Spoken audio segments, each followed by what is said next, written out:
আসসালামু আলাইকুম কাঁচা বাচ্চারা। একটু দেরি হয়ে গেল, তাই না? কি অবস্থা সবার? কেমন আছো সবাই? উম ওকে, কি হয়েছিল? এইখানে আরেকটা ক্লাস চলছিল, বুঝছো? তো সেই ক্লাসটা শেষ করতে একটু দেরি হয়ে গেছে। তো এইজন্য হচ্ছে আমাদের একটু শুরু করতে দেরি হয়ে গেছিল। শোনা যাচ্ছে না? এখন বোধহয় সবকিছু শোনা যাচ্ছে। ১০ মিনিট থেকে জয়েন করার চেষ্টা করে যাচ্ছিলাম। কানিজ পারহান, আচ্ছা সরি ভাইয়া। এখানে আসলে বায়োলজি ক্লাস হচ্ছিল তোমাদের সিনিয়র ভাইয়াদের। তো ইস্যুটা হচ্ছে যে ভাই একটা টপিক শুরু করছে। তো আমি আসলে দাঁড়ায় দেখছিলাম যে একটা টপিক যখন শুরু হইছে তখন আমি তো আর চাইলেই ভাইকে হুট করে শেষ করে দিতে পারি না। বা তোমাদের এখানে ধরো একটা টপিক শুরু হইলে মাঝে মধ্যে না, সৌরভ ভাইয়া না, বায়োলজি ক্লাস হচ্ছিল। তো তোমাদের এখানে অনেক সময় দেখা যায় না যে আমি যখন একটা ক্লাস নেই, একটা টপিক শুরু হয়ে গেছে, তখন হচ্ছে ওইটা আমাকে একটু কন্টিনিউ করতে হয়। কারণ পরের দিনের জন্য অল্প একটু অংশ রেখে দেওয়া তো সম্ভব না। এইজন্য হচ্ছে ভাই ওটা শেষ করলেন, আমরা একটু ধৈর্য ধরছি এবং আমি খুব কনফিডেন্টলি ভাইকে বলছি যে আমার কাঁচা বাচ্চারা খুব বুঝবে। তোমরা অবশ্যই বুঝবা যে হচ্ছে মানে ভাই বলতেছিল যে, "শাওন একটু সময় নিবো নাকি সময় নিবো না?" আমি বললাম, "ভাই আপনি শেষ করেন। ওরা বুঝবে, সমস্যা নেই।" এই ইস্যু ছিল। যাই হোক, আমরা হচ্ছে আমাদের ক্লাসে আসি। এটা হবে, জীবনে এগুলো হয়। মাঝে মধ্যে অন্যকে সময় ছেড়ে দিতে হয়। অন্যকে স্পেস ছেড়ে দিতে হয়। ওকে। যাই হোক, এখন বলো, তোমাদের কি হালচাল? কেমন আছো তোমরা? তোমাদের দিনকাল কেমন যায়? বলো, বলো। সাদিয়া বলছে আমাকে অনেক মিস করছে। ওকে, সাদিয়া থ্যাংক ইউ আমাকে মিস করার জন্য। আহ আচ্ছা, কি হয়েছিল? এখানে আরেকটা ক্লাস চলছিল। সেই ক্লাসটা শেষ করতে একটু দেরি হইছে। তার জন্য আমাদের একটু শুরু করতে দেরি হইছে। আমরা চাইলে শুরু করতে পারতাম, কিন্তু সেই স্পেসটা আমরা দিচ্ছি যে ভাই আপনি শেষ করেন, তারপরে এসে আমরা শুরু করি। ভালো, আলহামদুলিল্লাহ, আলহামদুলিল্লাহ, আলহামদুলিল্লাহ। Thank you, thank you. আচ্ছা, ঠিক আছে।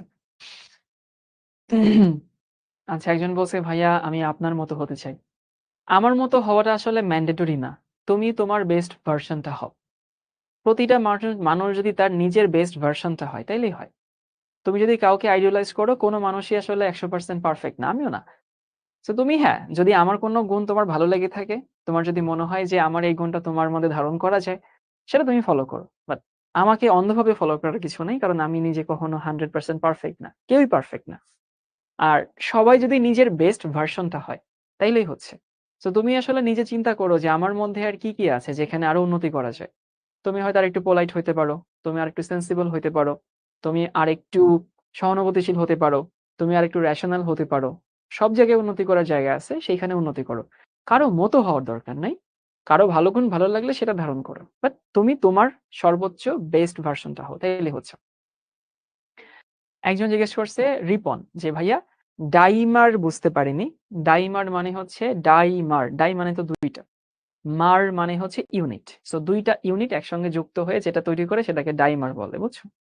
দুইটা ইউনিট একসঙ্গে যুক্ত হয়ে যেটা তৈরি করে সেটা হচ্ছে ডাইমার। একজন বলছে ভাই আমার পড়তে ভালো লাগে না। আচ্ছা, পড়তে ভালো লাগে না এটাই নরমাল। পড়তে যদি ভালো লাগতো তাহলে তো সবাই পড়াশোনা করতো। পড়তে যদি ভালো লাগতো তাহলে সবাই হচ্ছে পড়াশোনা করে ভালো রেজাল্ট করতো। সো পড়াশোনাটা আসলে কষ্টকর কাজ। এটা সত্যি কথা। পড়াশোনা তো এনজয় করার জিনিস না। আর তারপরেও এটার মধ্যে এনজয় খুঁজে বের করতে হয়। তুমি যদি এনজয় খুঁজে বের করো তখন দেখবে যে হইতেছে পড়াশোনা একটু কম খারাপ লাগছে। পড়াশোনা ভালো কখনোই লাগে না, কারোরই লাগে না। জীবনে পড়াশোনা করে তারও হয়তো লাগে না। আমার কখনো লাগতো না। কিন্তু হচ্ছে পড়াশোনা করতে হয়। আর যারা একটু পরে জয়েন করছো সবাইকে আবারও বলতে চাই আমরা ক্লাস এখনো শুরু করিনি। আমি একটু ওয়েট করছি। কারণ আমি যদি এখন ওয়েট না করে শুরু করে দিই তাহলে সবাই বলবা যে এই মানুষটা অবিবেচকের মতো দেরি করে শুরু করছে, আবার আমাদের জয়েন করার আগে সে এগিয়ে গেছে। এজন্য আমি একটু ওয়েট করছি সবাই আসুক। দেরি কেন হইছে? এখানে আরেকটা ক্লাস চলছিল। সো আমি নিজ থেকে ভাইকে বলছি ভাই আপনি শেষ করেন। একটা টপিক যেহেতু শুরু করছেন, শেষ না করে আমি আপনাকে কখনো এই রুম থেকে বের হতে দিতে পারি না।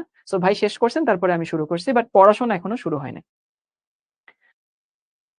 ওকে, তো যাই হোক, যে যেটা বলছিলা, যার যত প্রশ্ন ছিল সেগুলো হচ্ছে অ অ ওকে, আমার ক্লাস 9 এ যেতে ইচ্ছা করছে।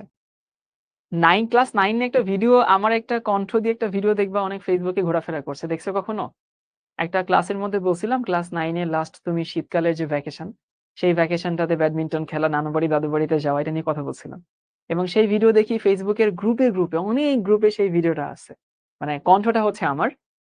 কাদের ক্লাসে বলছিলাম মনে নাই, কিন্তু এই ভিডিওটা এত পরিমাণ ভাইরাল হয়েছে, এক একটা গ্রুপে দেখি যে 100K 200K ভিউ হলা এই ভিডিও। অনেকগুলো গ্রুপে দেখছি। আচ্ছা, অনেকে দেখছো। হ্যাঁ, হ্যাঁ।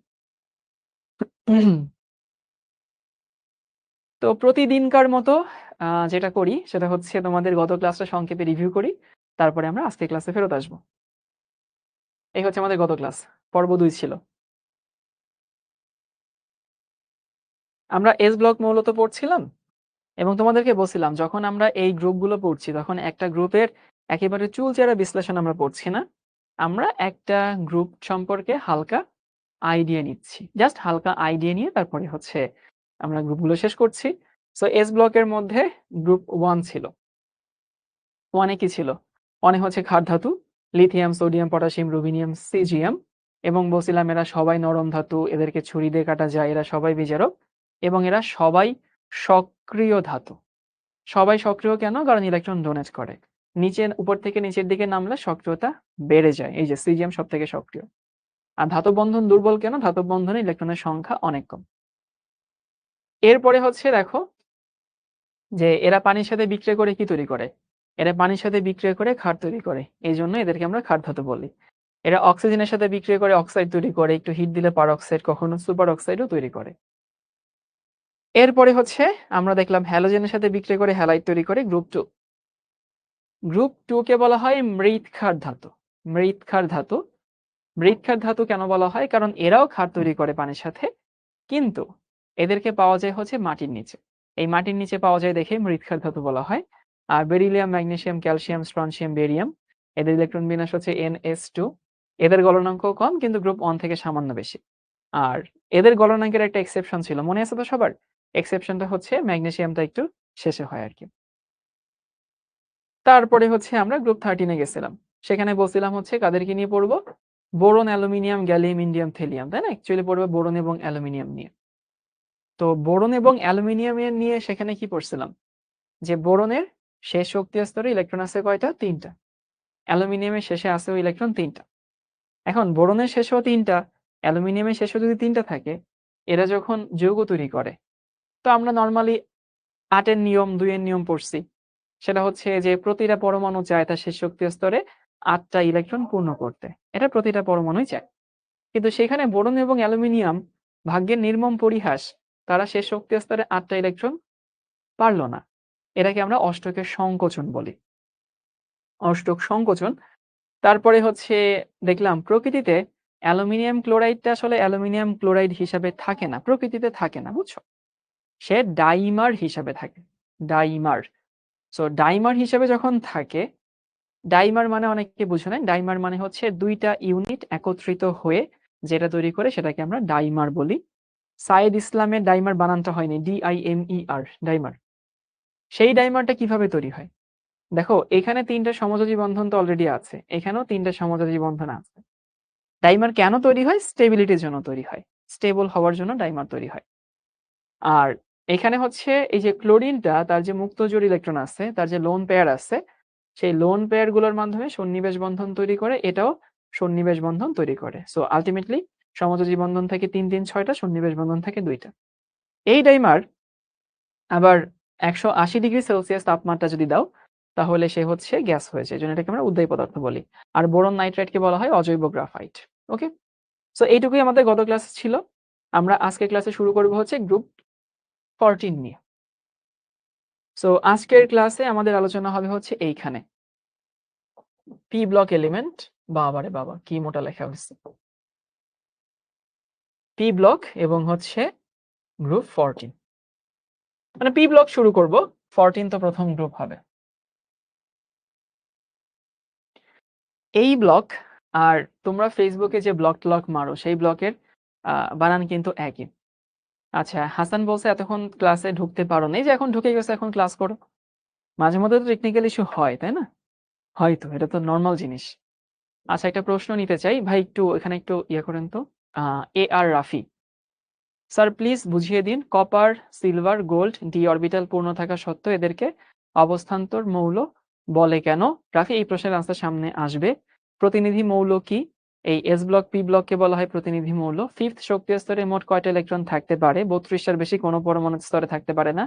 সিলভারের সর্ববৃহৎ স্তরে ইলেকট্রন বিন্যাস কোনটি? আসবে, সবই আসবে পরে। এই পি ব্লকের ক্ষেত্রে প্রথম গ্রুপ লিখে নাও। প্রথম গ্রুপ হতেছে গ্রুপ কত? দাঁড়াও, আমরা তো এই স্লাইড নেই না, এই স্লাইড তো খ্যাত লাগে, আমরা আমাদের পছন্দের স্লাইড নেই। তোমাদেরকে আমি যে স্লাইডে পড়াই, স্লাইডটা অনেক স্মার্ট না, অনেক জোস না বলো? মানে আমি যে ব্যাকগ্রাউন্ডটাতে পড়াই তোমাদের, এটা অনেক সুন্দর লাগে না দেখতে? ওই মেসেজটা লোড করে দেন।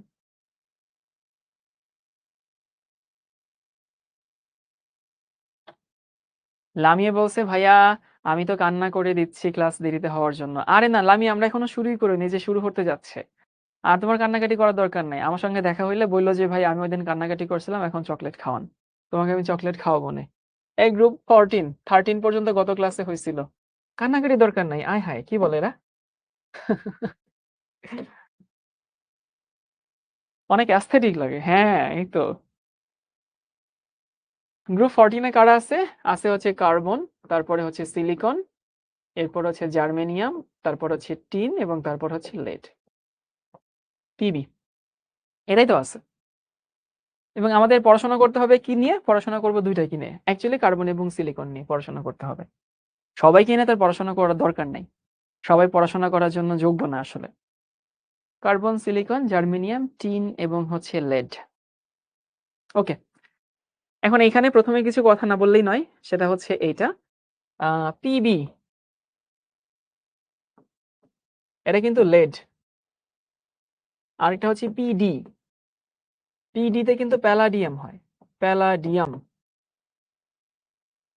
দুইটা কিন্তু আলাদা জিনিস, তোমরা অনেকে আসলে মনে রাখো না। একটা হচ্ছে পিবি, পিবি মানে হচ্ছে প্ল্যাম্বাম, আর পিডিতে হইতেছে প্যালাডিয়াম, দুইটা অন্য জিনিস। প্যালাডিয়াম কোথায় ব্যবহার করা হয়? তোমাদেরকে একটা মুভির কথা বলি। কেউ কি আয়রন ম্যান মুভি দেখছো? Iron man 2? যারা আয়রন ম্যান 2 মুভি দেখছো, আমি সেই মুভির ঘটনা বলি। তো সে হইতেছে, তার এখানে তো একটা আর্ক রিয়েক্টর থাকে, যে টনি স্টার্ক। এই আর্ক রিয়েক্টরে আয়রন ম্যান 2 তে দেখবা যে হইতেছে ওর ব্লাডে একটা টক্সিসিটি দেখাতে। তো ওর যে আর্ক রিয়েক্টরের মেইন যে পাওয়ার সোর্স, সেটা হইতেছে প্যালাডিয়ামের ছিল। আয়রন ম্যান মুভি, মার্বেলের মুভি যারা দেখছো আর কি। পরে সে করে কি, প্যালাডিয়ামটা চেঞ্জ করে তারপরে হচ্ছে নতুন একটা মেটাল দিয়ে তারপরে আর্ক রিয়েক্টর বানায়। এখন অনেকে এবার অতি উৎসাহী হয়ে শাওন ভাইয়া ক্লাসে মুভির নাম বলছে, সেই মুভি দেখতে যাবে না, দেখার দরকার নাই। যারা দেখছো ভালো কথা, যারা দেখো নাই এখন এটা বোঝার জন্য তোমার আয়রন ম্যান 2 মুভি দেখার দরকার নাই। এমনি বললাম আর কি। তোমাদের আবার তো সমস্যা, যদি বলি পড়াশোনার একটা ভিডিও দেখে আসো, সেই পড়াশোনার ভিডিও দেখার নামে কারো কোনো আগ্রহ নাই। যদি বলি একটা মুভি দেখে আসো, একটা সিনেমা দেখে আসো, একদম সবাই গিয়ে প্রথমে আজকে ডাউনলোড করে দেখে আসবা। তো ব্যাপারটা এমন না যে ওই আয়রন ম্যান 2 মুভি দেখতে হবে। বলতেছে আর কি, আয়রন ম্যান 2 তে এরকম প্যালাডিয়াম টক্সিসিটি থাকে আর কি, বুঝছো? এখন আসি যে পড়বো কাদের কিনে, কার্বন এবং সিলিকন। আমরা একটা কার্বন কি নিয়ে আলাদা পড়ি। কার্বন এটা স্পেশাল মৌল না? খুবই স্পেশাল একটা পরমাণু। কেন স্পেশাল একটা পরমাণু?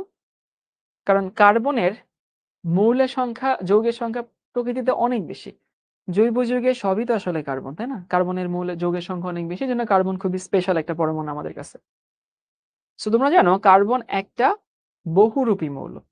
ইংলিশে বলা হয় অ্যালোট্রপিক এলিমেন্ট, অ্যালোট্রপিক, বহুরূপী মৌল। সো কার্বনের অনেকগুলো রূপভেদ আছে, যেমন একটা হচ্ছে গ্রাফাইট, আর একটা হচ্ছে ডায়মন্ড। এই কার্বনের রূপভেদ গুলো কিন্তু অনেকগুলা, গ্রাফাইট আছে, ডায়মন্ড আছে, ফুলারিন আছে। আমরা ক্লাসিফিকেশন শিখছি না, আমরা একটু গ্রাফাইট এবং ডায়মন্ড নিয়ে পড়াশোনা করবো আর কি। সো প্রশ্ন আসতে পারে যে গ্রাফাইট কোনটা? এটা কার্বনের রূপভেদ, কার্বন বিভিন্ন রূপে থাকে আর কি, বুঝছো? তুমি যে পেন্সিল দিয়ে লিখো, সেই পেন্সিলের যে শীষ, সেই পেন্সিলের শীষটা হচ্ছে গ্রাফাইট। আর ডায়মন্ড তো ডায়মন্ড চিনো, এখানে অনেক মেয়ে অলরেডি ঠিক করে বসে আছে যে আমার বিয়েতে যদি ডায়মন্ডের এঙ্গেজমেন্ট রিং না দেয় আমি তো বিয়ে করবো না, এরকম অনেকে ধরে বসে আছো। সো জিনিসটা কিরকম দেখো, গ্রাফাইট তেমন একটা দামি জিনিস না, একটা পেন্সিল তো 15 টাকা দাম। আবার তুমি ডায়মন্ড কিনতে গেলে তোমার অনেক টাকা চলে যাচ্ছে। তাহলে একই কার্বন, যেটার একটা দাম হইতেছে মাত্র 15-20 টাকা, আরেকটা হইতেছে যে এত টাকা, এরকম কেন হইলো আর কি? সো এরকম আছে যে প্রতিটা জিনিসের আসলে 2-3টা দিক আছে। একটা হচ্ছে খুবই এক্সপেন্সিভ দিক, একটা হচ্ছে খুবই চিপ দিক। সো দুটি কার্বন কিন্তু, একটা গ্রাফাইট, একটা হচ্ছে ডায়মন্ড। এখন এই দুটোর মধ্যে পার্থক্য কি? ডায়মন্ড খুবই শক্ত, ডায়মন্ড হচ্ছে খুবই সুন্দর, ডায়মন্ড খুবই এক্সপেন্সিভ।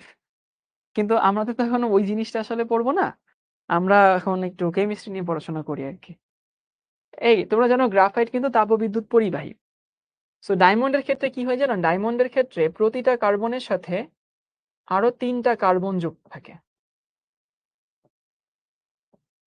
মানে প্রতি কার্বনের সাথে, সব কার্বনের 4টা হাত, 4টা হাতের সাথে 4টা কার্বন যুক্ত থাকে। আর গ্রাফাইটে কি হয়? একটা কার্বনের সাথে 3টা কার্বন যুক্ত। দেখো ডায়মন্ডে কিন্তু একটা কার্বনের সাথে 4টা কার্বন যুক্ত, আর গ্রাফাইটে একটা কার্বনের সাথে 3টা কার্বন যুক্ত। মানে অনেকটা এরকম যে ধরো গ্রাফাইট এরকম ষড়ভুজ ষড়ভুজ হচ্ছে স্ট্রাকচার তৈরি করে, এবং সেখানে হচ্ছে প্রতিটা কার্বনের সাথে এরকম 3টা করে কার্বন যুক্ত এরকম থাকে, এরকম অনেক জালের মতো তৈরি করে। আর গ্রাফাইটটা হচ্ছে একটার সাথে 4টা যুক্ত, এরকম 4 দিকে।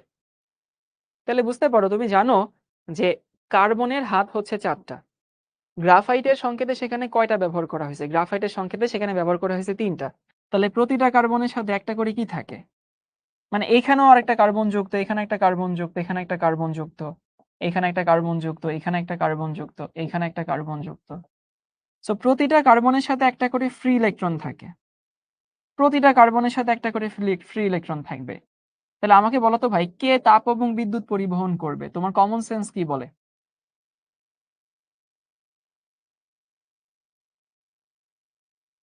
আমার প্রশ্ন হচ্ছে যে কার্বনে 2টা রূপভেদ আছে, একটা গ্রাফাইট, একটা ডায়মন্ড। গ্রাফাইটে একটা কার্বনের সাথে কার্বন যুক্ত হচ্ছে 3টা, আর ডায়মন্ডে একটা কার্বনের সাথে কার্বন যুক্ত হচ্ছে 4টা। তাহলে গ্রাফাইটের কোনো হাত ফাঁকা থাকে, একটা ইলেকট্রন বেশি থাকে। ডায়মন্ডে কিন্তু কোনো ইলেকট্রন বেশি থাকে না। এই জন্য আমরা বলি ডায়মন্ড হচ্ছে তাপবিদ্যুৎ পরিবহন করে না, করে না। কিন্তু গ্রাফাইট কি করে? তাপবিদ্যুৎ পরিবহন করে। সো এটা হচ্ছে পরিবাহী। কোনটা? গ্রাফাইট হচ্ছে পরিবাহী।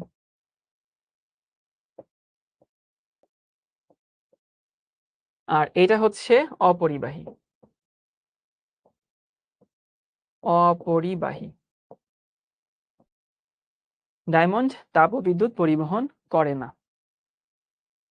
ওকে, সো তোমাদের আরো কিছু পার্থক্য বলে দিই। ডায়মন্ড এবং গ্রাফাইটের মধ্যে আরো কিছু পার্থক্য আছে। সেটা হচ্ছে এই গ্রাফাইটে থাকে একটা সংকরায়ন থাকে, sp2 সংকরায়ন, sp2 সংকরায়ন। লিখে নাও, বোঝার দরকার নাই, সংকরায়ন। আর এখানে থাকে sp3 সংকরায়ন, sp3 সংকরায়ন। কি বললাম ভাইয়া? সেটা হতেছে গ্রাফাইটে থাকে sp2 সংকরায়ন, ডায়মন্ডে থাকে sp3 সংকরায়ন। এখন প্রশ্ন আসতে পারে যে আচ্ছা তাইলে হচ্ছে বা sp2 সংকরায়ন কি জিনিস আর sp3 সংকরায়ন কি জিনিস? বোঝার দরকার নাই কি জিনিস, লিখে রাখো শুধু, জাস্ট এইটুকু বোঝার চেষ্টা করো। আচ্ছা sp2, একটা s দুইটা p, মানে একটা s অরবিটাল আর দুইটা p অরবিটাল, তাহলে মোট কয়টা? 3টা না? এই sp2 sp3 কি বোঝার দরকার নেই, যতটুকু বুঝে এতটুকু বুঝো। একটা s এবং দুইটা p, তাহলে যোগ করলে কত হয়? 3টা। ওই যে সেই কার্বনের হাত যে 3টা, একটা s 3টা p, যোগ করলে হয় কি 4টা। তো 4টা যদি হয় তাহলে দেখো যে কার্বনের হাত হচ্ছে 4টা। সো sp2 কি জিনিস, sp3 কি জিনিস এখন বোঝার দরকার নেই, শুধু লিখে রাখো। পরবর্তীতে যখন সংকরায়ন পড়বা তখন ভালো মতো রিলেট করতে পারবা যে sp2 sp3 কি জিনিস। ওকে, এরপরে আসি ডায়মন্ড এবং গ্রাফাইটের আরো কিছু পার্থক্য আছে।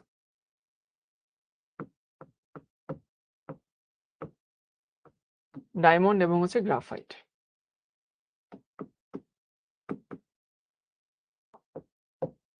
আচ্ছা কোনটা শক্ত কোনটা নরম? ডায়মন্ড কি নরম না? মানে ডায়মন্ড কি শক্ত আর গ্রাফাইট কি নরম? ভাই নরম তার প্রমাণ কি? পেন্সিলের শীষ। সো পেন্সিলের শীষ দিয়ে তো সহজে লেখা যায়। কেন লেখা যায়? তুমি একটুখানি দাগাইলেই কিন্তু পেন্সিলের শীষ ভেঙে যায়। কিন্তু ডায়মন্ডকে সহজে ভাঙা যায়? ডায়মন্ডকে তো সহজে ভাঙানো যায় না। তুমি চাইলে হচ্ছে ইউটিউবে কোনো দিও, সার্চ দিও যে ডায়মন্ড ব্রেকিং ভিডিও, দেখবা যে সেখানে ডায়মন্ডকে ভাঙতে গেলে অনেক কষ্ট হয়। ডায়মন্ড সহজে ভাঙে না, কিন্তু গ্রাফাইট সহজে ভাঙে। কেন আসলে?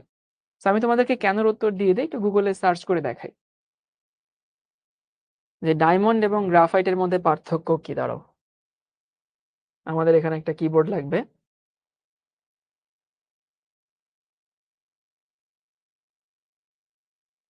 এটা কাজ করছে না।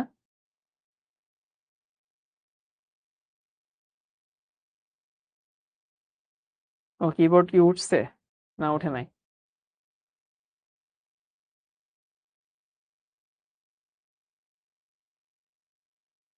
অটোমেটিকও তো ওঠার কথা। দাঁড়াও দেখি।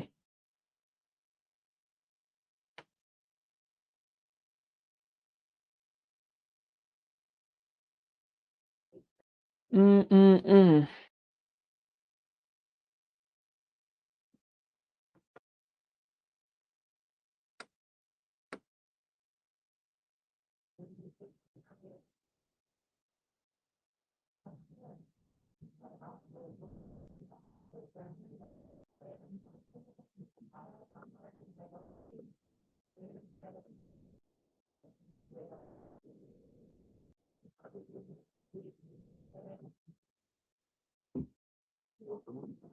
না ভাই,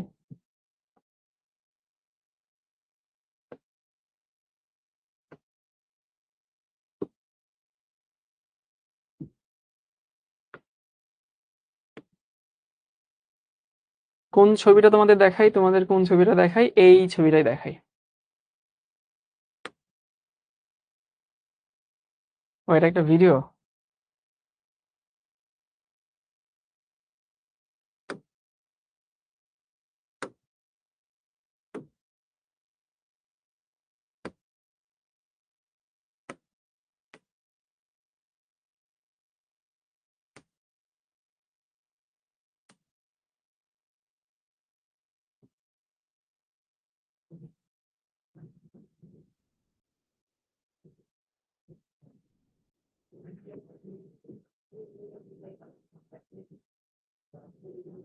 এটা প্রপার একটা ছবি দরকার।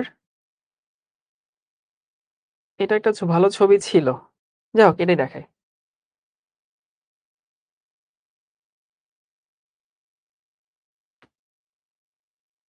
ওকে, এই ছবিটা খেয়াল করো। কি বলছিলাম? যে ডায়মন্ড অনেক শক্ত, গ্রাফাইট বেশ নরম। সো গ্রাফাইট নরম কেমন হয়? যে বলছিলাম না যে একটা গ্রাফাইটের সাথে, গ্রাফাইটে একটা পরমাণুর সাথে ৩টা করে পরমাণু যুক্ত। এই যে দেখো, এখানে হচ্ছে একটা পরমাণু, সেই পরমাণুর সাথে এই একটা পরমাণু যুক্ত, এই একটা পরমাণু যুক্ত এবং এই একটা পরমাণু যুক্ত। তো তুমি যদি এটা খেয়াল করো যে গ্রাফাইটে একটা ষড়ভুজ গঠন করে, মানে প্রতিটার সাথে প্রতিটা একটা ষড়ভুজ গঠন করে, এটা ঠিক আছে। কিন্তু সেই ষড়ভুজের মধ্যে প্রতি কার্বনের সাথে ৩টা করে কার্বন যুক্ত থাকে। ভালো কথা। আর ডায়মন্ডে কি থাকে দেখো, যে এই কার্বনের সাথে একটা কার্বন যুক্ত, 2টা কার্বন, 3টা কার্বন, 4টা কার্বন। আবার একইভাবে এই কার্বনের সাথে একটা কার্বন, 2টা কার্বন, 3টা কার্বন, পেছনে আরেকটা কার্বন আছে, দেখানো যায়নি। তো এই হচ্ছে আমাদের মেইন ইস্যু ছিল। প্রশ্ন হচ্ছে ভাই, গ্রাফাইট কেন নরম হয় আর ডায়মন্ড কেন শক্ত হয়? গ্রাফাইটে এই যে একটা লেয়ার, এই যে একটা লেয়ার, মানে ধরো জালের মতো এরকম একটা লেয়ার আছে, সেই লেয়ারে অনেকগুলো ছোট ছোট ষড়ভুজ আছে, আর নিচে আরেকটা লেয়ার আছে।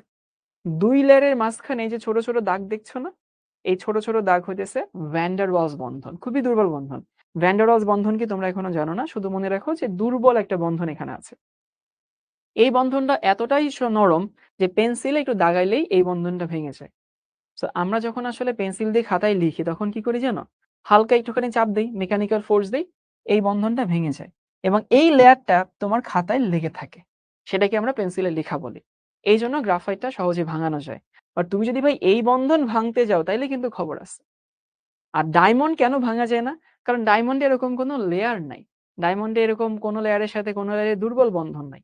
প্রতিটাই কার্বনের সাথে কার্বনের সমযোজী বন্ধন, এবং সমযোজী বন্ধন কিন্তু বেশ শক্তিশালী বন্ধন, বুঝছো?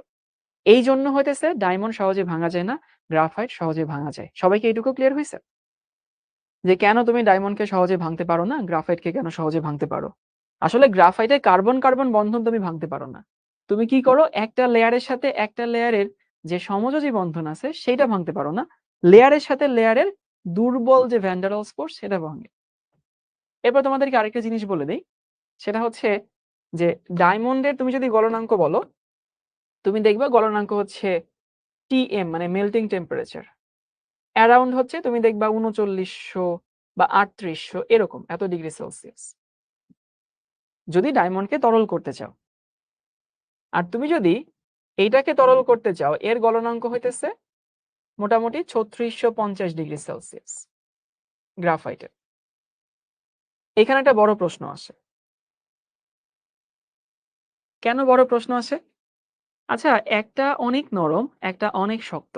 ভালো কথা।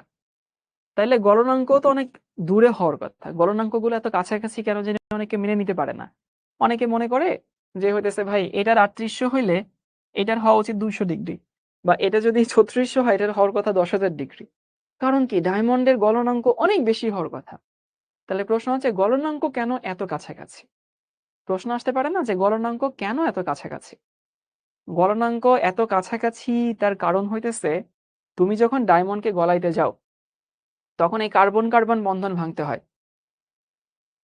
এই ডায়মন্ডকে গলাইতে গেলে কার্বন-কার্বন বন্ধন ভাঙতে হয়। কার্বন-কার্বন বন্ধন ভাঙা তো অনেক কঠিন কাজ। গ্রাফাইটকে ভাঙতে গেলে বা ওই পেন্সিল দিয়ে লিখতে গেলে এই বন্ধন ভাঙতে হয়, ঠিক আছে।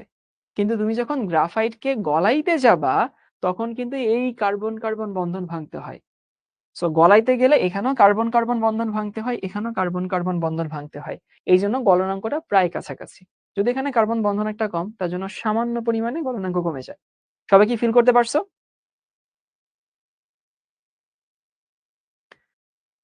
ওকে, এবার তোমাদের ২-৩টা জীবনমুখী শিক্ষা দেই। জীবনমুখী শিক্ষা হইতেছে এইটা। একটা কথা হয়তো জীবনে শুনছো, সেটা লিখে দেই।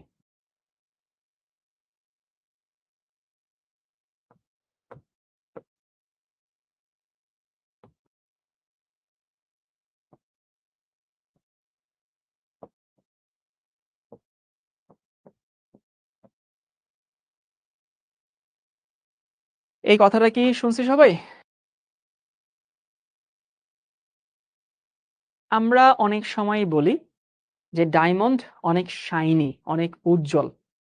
ডায়মন্ড আলো ছড়ায়। কথাটা সায়েন্টিফিক্যালি ঠিক না। সো সেখানে বলা হয় যে diamond doesn't shine, it just reflects. Diamond কিন্তু নিজে আলো উৎপন্ন করে না, সে কিন্তু আলো ছড়ায় না। সে কি করে? তার মধ্যে যে আলোগুলো আসে সেগুলোকে রিফ্লেক্ট করে দেয়। ফিজিক্সে তোমরা পূর্ণ অভ্যন্তরীণ প্রতিফলন পড়ছো, ইংলিশে বলা হয় টোটাল ইন্টারনাল রিফ্লেকশন। পূর্ণ অভ্যন্তরীণ প্রতিফলনে সমস্ত আলো প্রতিফলিত হয়। নর্মালি আমরা যখন কোনো আয়নার সামনে দাঁড়াই সেখানে আলো প্রতিফলিত হয় 50-40%। এই জন্য আয়নার মধ্যে দেখবা ছবি তুলে নিজেকে কালো দেখায়, কারণ সব আলো ওখানে ফেরত আসে না। বাট ডায়মন্ডে যখন পূর্ণ অভ্যন্তরীণ প্রতিফলন হয় এই জন্য ডায়মন্ড সেখানে অনেক বেশি আলো পাঠায়। আর ডায়মন্ডের হইতেছে সংকট কোণের মান খুবই কম, মাত্র 24 ডিগ্রি। ফিজিক্সের পড়াশোনা। মাত্র 24 ডিগ্রি মানে হইতেছে 24 ডিগ্রি থেকে বড় যত কোণে আলো ডায়মন্ডে আপতিত হয় সবই রিফ্লেক্টেড হয়, পূর্ণ অভ্যন্তরীণ প্রতিফলন হয়। এই জন্য ডায়মন্ড এত শাইনি হয়। ডায়মন্ডে আলো যা পড়ে সবই হইতেছে আবার ফেরত আসে। তো যেটা তোমাদেরকে বলতেছিলাম আর কি, যে diamond doesn't shine, it just reflects.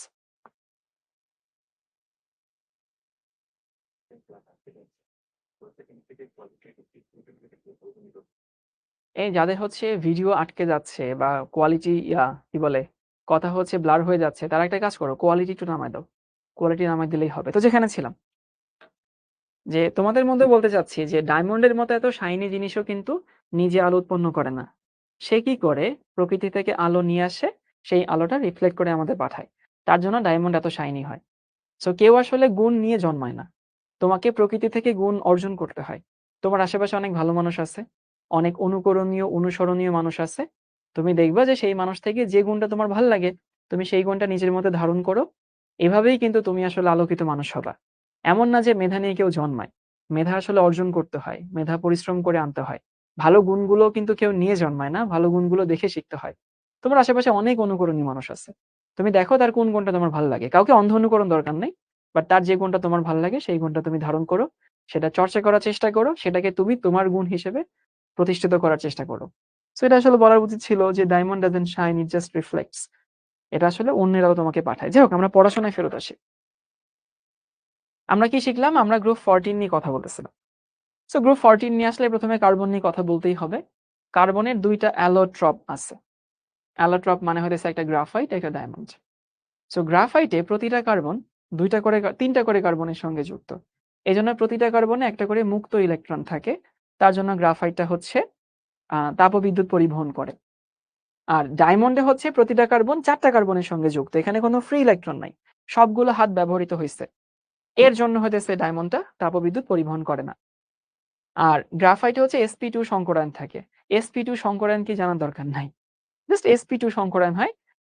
এটা জাস্ট কিভাবে তুমি ফিল করবা বা মেনে নিবা সেটা হচ্ছে sp2 যোগ করলে কি হয়? একটা s এবং ২ টা p যোগ করলে হয় ৩। সো ৩ মানে হয় যে এই যে সেই ৩ টা হাত। আর এখানে sp3 যোগ করলে হয় ৪। ৪ মানে সেই ৪ টা হাত। এরপরে ডায়মন্ড শক্ত, গ্রাফাইট নরম। কেন? ডায়মন্ডের প্রতিটা কার্বন প্রতিটা কার্বনের সাথে জড়িত। এটাকে ভাঙতে অনেক কষ্ট হয়। কিন্তু গ্রাফাইটে কি হয়? একটা লেয়ারের সাথে একটা লেয়ার দুর্বল ভ্যান ডার ওয়ালস বন্ধনের সঙ্গে যুক্ত। ভ্যান ডার ওয়ালস বন্ধনের মাধ্যমে যুক্ত। সেইজন্য হচ্ছে গ্রাফাইটকে ভাঙানো সহজ, নরম হয়।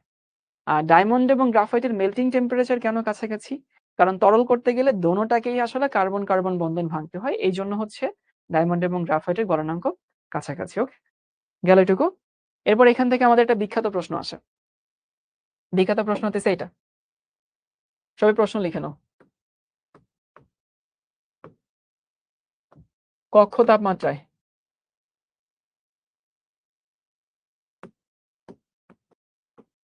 CO2 গ্যাস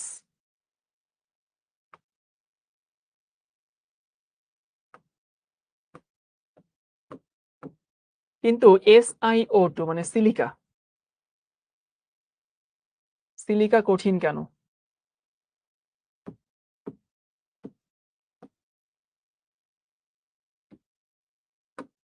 সবাই প্রশ্ন লিখে নাও। সেটা হচ্ছে কক্ষ তাপমাত্রায় সেটা হচ্ছে এমডি ফাইজ ফজলে রাব্বি বলছে নেটওয়ার্ক তোমাদের ওখানে সমস্যা। কক্ষ তাপমাত্রায় কার্বন ডাই অক্সাইড গ্যাস কিন্তু সিলিকা কঠিন কেন? সুবহানা বলছে ডায়মন্ডে কার্বন গুলা কি বন্ধনে যুক্ত থাকে বললেন? হ্যাঁ, প্রতিটা কার্বন প্রতিটা কার্বনের সাথে বন্ধনে যুক্ত থাকে। কিন্তু ভাই অন্ধকারে ডায়মন্ড আলো দেয় কিভাবে? না, একেবারে অন্ধকারে ডায়মন্ড আলো দেয় না। তুমি একেবারে অন্ধকারে নিয়ে যাও। নাম হচ্ছে শারমিলা নুসরাত। হ্যাঁ, ঠিক আছে ভাই, সমস্যা নাই। সো অন্ধকারে নিয়ে যাও, দেখবা যে হচ্ছে ডায়মন্ড আর আলো দিচ্ছে না।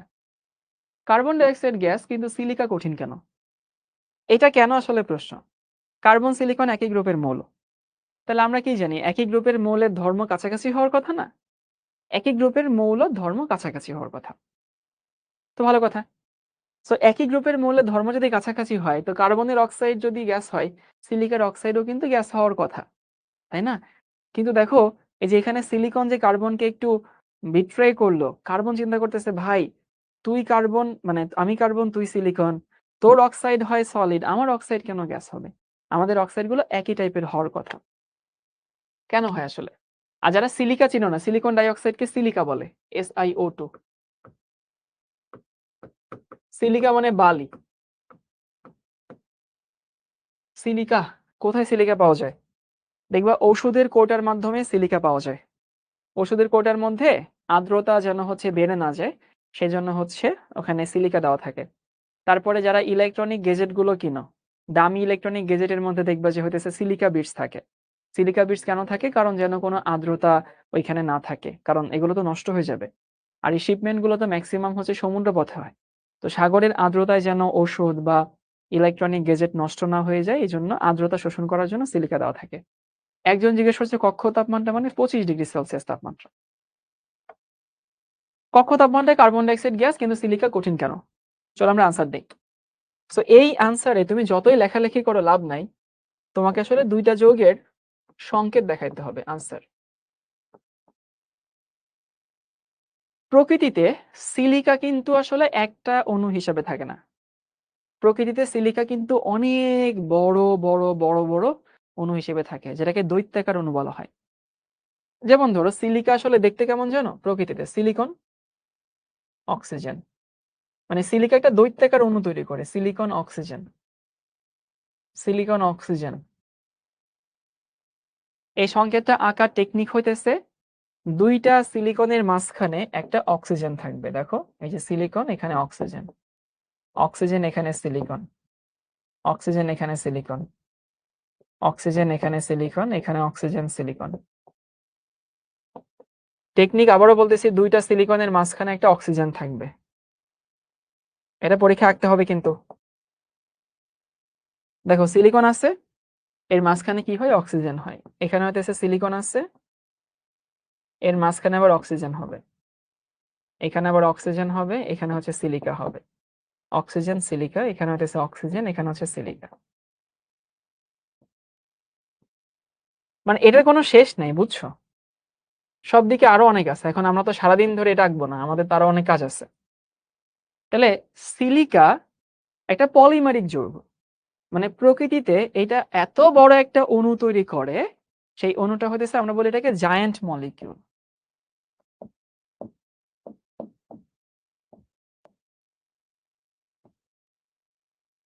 দৈত্যাকার অণু।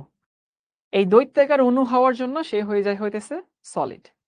আর কার্বন ডাই অক্সাইড কি থাকে? একটা সিঙ্গেল পরমাণু হিসেবে থাকে, সিঙ্গেল অণু হিসেবে থাকে। আগে একটু এঁকে নাও, এঁকে নেওয়ার পরে সবাই হচ্ছে একটু কমেন্ট করো আঁকা হয়েছে।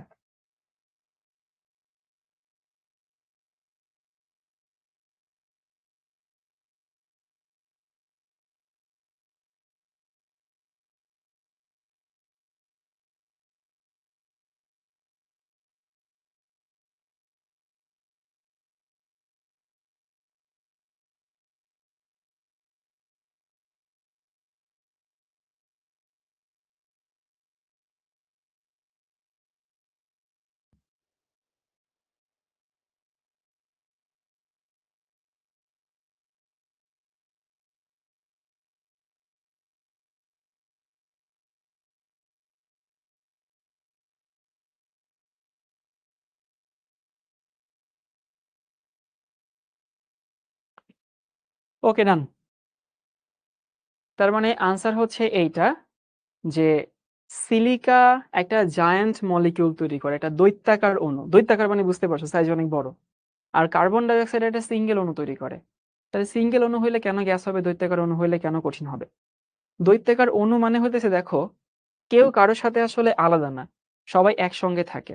সো আন্তঃআণবিক দূরত্ব এখানে নাই বললেই চলে। প্রতিটা অণু প্রতিটা অণুর সাথে একেবারে কানেক্টেড। এই জন্য এটা কঠিন। আমরা জানি কঠিনের অণুগুলো কাছে থাকে, কঠিনের অণুগুলো হইতেছে দূরে যায় না, কঠিনের অণুগুলোর আন্তঃআণবিক শক্তি অনেক বেশি। আর এইখানে ভাই একটা অণুর সাথে আরেকটা অণুর কোনো খবরই নাই। তো থাকে না একতাই বল, এখানে একতাই বল। এখানে একটার সাথে একটার কোনো সম্পর্ক নাই। তো যেহেতু একটার সাথে একটার কোনো সম্পর্ক নাই, সেজন্য এটা কি হয়ে যায়? গ্যাস হয়ে যায়। তাহলে আশা করি বুঝতে পারছো যে গ্রাফাইট ডায়মন্ডের পার্থক্য গেল। তারপরে কক্ষ তাপমাত্রায় কেন হইতেছে carbon die oxide gas, silica কেন কঠিন। সবাই কি ক্লিয়ার হয়েছে? এটুকু একটু কমেন্ট করো। আকাশ বলছে চিত আঁকতে হবে না, চিত আঁকতে হবে না, চিত্র আঁকতে হবে। বানান বানান ঠিক করো ভাই, কি কি বলো তোমরা এগুলা। আকাশ সাহা, চিত না চিত্র। ক্লিয়ার? ওকে ঠিক আছে, গুড, ক্লিয়ার, নাইস। এখান থেকে আরো কিছু প্রশ্ন আসে। আরেকটা প্রশ্ন লিখে নাও। প্রশ্ন হচ্ছে যে CCl4 পানিতে অদ্রবণীয়, পানিতে অদ্রবণীয়। CCl4 কে তুমি পানিতে মেশাতে পারবা না। আচ্ছা, কিন্তু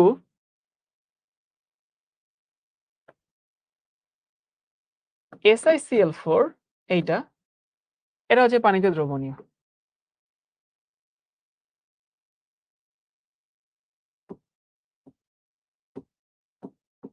সো প্রশ্ন হচ্ছে কেন? এমনটা তো হওয়ার কথা ছিল না, তাই না? কার্বন সিলিকন একই গ্রুপের মৌল। তাহলে কার্বনের ক্লোরাইড যদি পানিতে মিশে, সিলিকনের ক্লোরাইড, সরি সিলিকনের ক্লোরাইড যদি পানিতে মিশে, তাহলে কেন হইতেছে কার্বন কি দোষ করলো? তাহলে কার্বন টেট্রাক্লোরাইড পানিতে মিশে না, কিন্তু সিলিকন টেট্রাক্লোরাইড পানিতে মিশে। আচ্ছা, এই কার্বন টেট্রাক্লোরাইড হচ্ছে কি জিনিস তোমাদেরকে বলে দিই। নর্মালি তো বাংলাদেশে ড্রাই ওয়াশ করানো হয় না, বাট দেখবা আমাদের আম্মুরা বছরে জাস্ট 2 বার ড্রাই ওয়াশ করে। একটা হইতেছে শীতকালে আসার আগে কম্বল, তারপর লেপ টেপ যা আছে এগুলো ড্রাই ওয়াশ করে। আরেকটা হচ্ছে শীতকাল যাওয়ার পরে হচ্ছে কম্বল আবার ড্রাই ওয়াশ করে আম্মুরা আরকি। এর বাইরে তো খুব একটা ড্রাই ওয়াশ আমরা করাই না। কারণ একটু এক্সপেনসিভ। তো রাকিবুল বলছে, "ভাই সিলিকা যেহেতু অনেকগুলো একসাথে থাকে তাহলে আমরা এন সিলিকা কেন লিখি না? এন দেওয়া হয় না কেন?" এটা নরমালি দেওয়া হয় না রাকিবুল। দিলে কোনো সমস্যা নাই। বরং দেওয়াটা বেশি যৌক্তিক মনে হয় আমার কাছে। তো সিলিকা কার্বন টেট্রাক্লোরাইড হচ্ছে ড্রাই ওয়াশে ব্যবহৃত হয় আরকি। এখন আমার কথা হচ্ছে যে কেন এটা পানিতে মিশে না? কেন হচ্ছে সিলিকা পানিতে মিশে? তোমাদেরকে প্রতিদিন করে একটা বন্ধন করে শেখাচ্ছি। মনে আছে? সন্নিবেশ সমযোজী বন্ধন। সন্নিবেশ সমযোজী বন্ধন হইতেছে, ধরো এই যে A এর সাথে B এর একটা সমযোজী বন্ধন আছে, আর A এর সাথে B এর একটা সন্নিবেশ বন্ধন আছে। অনেকদিন বলতেছি আরকি। তাহলে A এর সাথে B এর একটা হচ্ছে সমযোজী বন্ধন, এই যে সমযোজী বন্ধন, একটা হচ্ছে সন্নিবেশ বন্ধন। তো এইখানে ২ টা ইলেকট্রন আছে। এগুলোকে আমরা বন্ধন জোড় বলি বা বন্ড পেয়ার। এখানেও ২ টা ইলেকট্রন আছে। পার্থক্যটা বলে দিচ্ছি। এইখানে ২ টা ইলেকট্রনের একটা দেয় হচ্ছে A, একটা দেয় হচ্ছে B। দুইজনে শেয়ার করে, দুজনে ফল ভোগ করে। আর এইখানের ২ টাই হচ্ছে A দেয়। তো বন্ধন তৈরির আগের অবস্থাটা আলাদা, কিন্তু বন্ধন তৈরির পরে যেটাই সন্নিবেশ বন্ধন সেটাই সমযোজী বন্ধন। তোমাদের এই কথা মনে হয় অনেকবার বলছি, তাই না? যে সন্নিবেশ বন্ধন, সমযোজী বন্ধন তৈরি হওয়ার পরে একই বন্ধন, বাট প্রেক্ষাপটটা আগের ক্ষেত্রে হইতেছে একটু অন্য জিনিস। ওকে? এখন কোন একটা যৌগ, দেখো তোমরা জানো যে হইতেছে কার্বনের ইলেকট্রন বিন্যাস করলে কি দাঁড়ায়? এই হচ্ছে কার্বন 1s2 2s2, এখানে হচ্ছে 2p2। 2d তো হয় না, 2d কখনোই হয় না। কিন্তু সিলিকনের ক্ষেত্রে কি হয়? 1s2 2s2 2p6 3s2 3p2, এবং এখানে 3d কিন্তু এক্সিস্ট করে। হ্যাঁ, হয়তোবা সেখানে কোনো ইলেকট্রন নাই, কিন্তু এখানে হচ্ছে সিলিকনের ক্ষেত্রে 3d হচ্ছে এক্সিস্ট করে, 3d বলে একটা অরবিটাল আছে। তো মেইন কথা হইতেছে, দেখো উত্তর হচ্ছে এইটা, কার্বনের ফাঁকা ডি অরবিটাল নেই।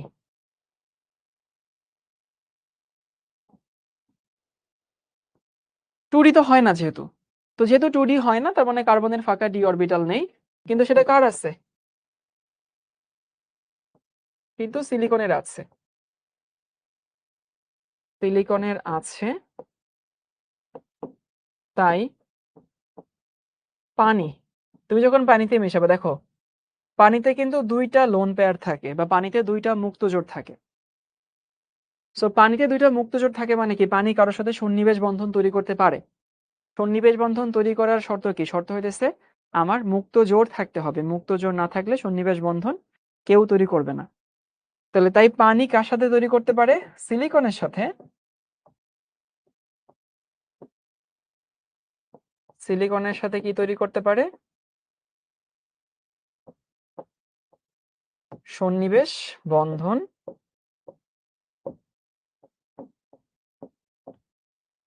তৈরি করতে পারে। কিন্তু কার সাথে পারে না? কার্বনের সাথে পারে না। এখন তোমাদেরকে হচ্ছে আমি একটা উদাহরণ দিয়ে দেখাই, বিকৃতি দেখাবো যে কিভাবে আসলে এটা হয়। যেমন ধরো CCl4, তুমি যদি একে পানির সাথে বিক্রিয়া করো, এ কিন্তু কোনো রিয়াকশন করবে না। কোনো রিয়াকশন করে না মানে সে হচ্ছে পানিতে মিশে না। কিন্তু তুমি যদি SiCl4 এটাকে তুমি যদি পানিতে মেশাও, এখন পানি মানে কি? পানি মানে হইতেছে H এবং OH, এবং তুমি জানো পানির অক্সিজেনে কি থাকে? এরকম মুক্ত জোড় থাকে কয়টা? ২টা। তাহলে পানির হচ্ছে ২টা লোন পেয়ার থাকে। ওকে, ভালো কথা। সো এখানে কি তৈরি করে দেয়? সিলিকনের সাথে যাচ্ছে হাইড্রোক্সাইড। কয়টা হাইড্রোক্সাইড? সিলিকনের সাথে 4টা হাইড্রোক্সাইড যায়। সমতাকরণ করলে এখানে তুমি 4 দিবা আর কি, বুঝছো? এখন সিলিকনের সাথে যে 4টা হাইড্রোক্সাইড আসে, এই যে সিলিকনের সাথে যে 4টা হাইড্রোক্সাইড যায়, এই হাইড্রোক্সাইড গুলো আসলে কিসের মাধ্যমে যুক্ত হয়? এই লোন পেয়ারের মাধ্যমে যুক্ত হয়, সন্নিবেশ বন্ধনের মধ্যে যুক্ত হয়। আর এখানে 4টা কি তৈরি করে? 4টা HCl তৈরি করে। এখন সন্নিবেশ বন্ধন মানে হইতেছে বন্ধনে আবদ্ধ ইলেকট্রন জোড়া একজনে শেয়ার করবে। একজনে শেয়ার করবে, সেটাকে আমরা সন্নিবেশ বন্ধন বলি। তাহলে একজনের তো শেয়ার করার ইচ্ছা থাকতে হবে, আর একজনের নেওয়ার ইচ্ছা থাকতে হবে। একজনের শেয়ার করার ইচ্ছা থাকতে হবে, আরেকজনের নেওয়ার ইচ্ছা থাকতে হবে। এখন পানি তো দেওয়ার জন্য আগ্রহী, পানি তো লোন পেয়ার আছে, কিন্তু কার্বন তো সেটা নিতে পারে না, কারণ 2D তো হয় না। দেখো আমরা জানি 2D তো হয় না, আগে চ্যাপ্টারে পড়ছি। কিন্তু সিলিকনের তো 3D আছে। 3D কোনো ইলেকট্রন নাই, এখন নাই, বাট বন্ধন তো করতে পারে। সবাই কি বুঝতে পারছি? ইস্টার জাহান বলছে 3D ফাঁকা কিভাবে? ইস্টার জাহান 3D তে কোনো ইলেকট্রন তো নাই, সিলিকনের কোনো ইলেকট্রন নাই। এই সবাই কি আনসারটা বুঝতে পারছি? কি কারণে কার্বন টেট্রাক্লোরাইড পানিতে মিশে না, কিন্তু সিলিকন টেট্রাক্লোরাইড পানিতে মিশে? ক্লিয়ার সবার? তাহলে কার্বনের ফাঁকা ডি অরবিটাল নাই, তার জন্য পানি সিলিকনে কার্বনের সাথে সন্নিবেশ বন্ধন তৈরি করতে পারে না। কিন্তু সিলিকনের ফাঁকা ডি অরবিটাল আছে, এই জন্য সিলিকন ফাঁকা ডি অরবিটালের সাথে সন্নিবেশ বন্ধন তৈরি করতে পারে। এটুকু লিখে দিলেই হবে। লিখে দিলে স্যার তো একদম গদগদ হয়ে তোমাকে নাম্বার দেবে।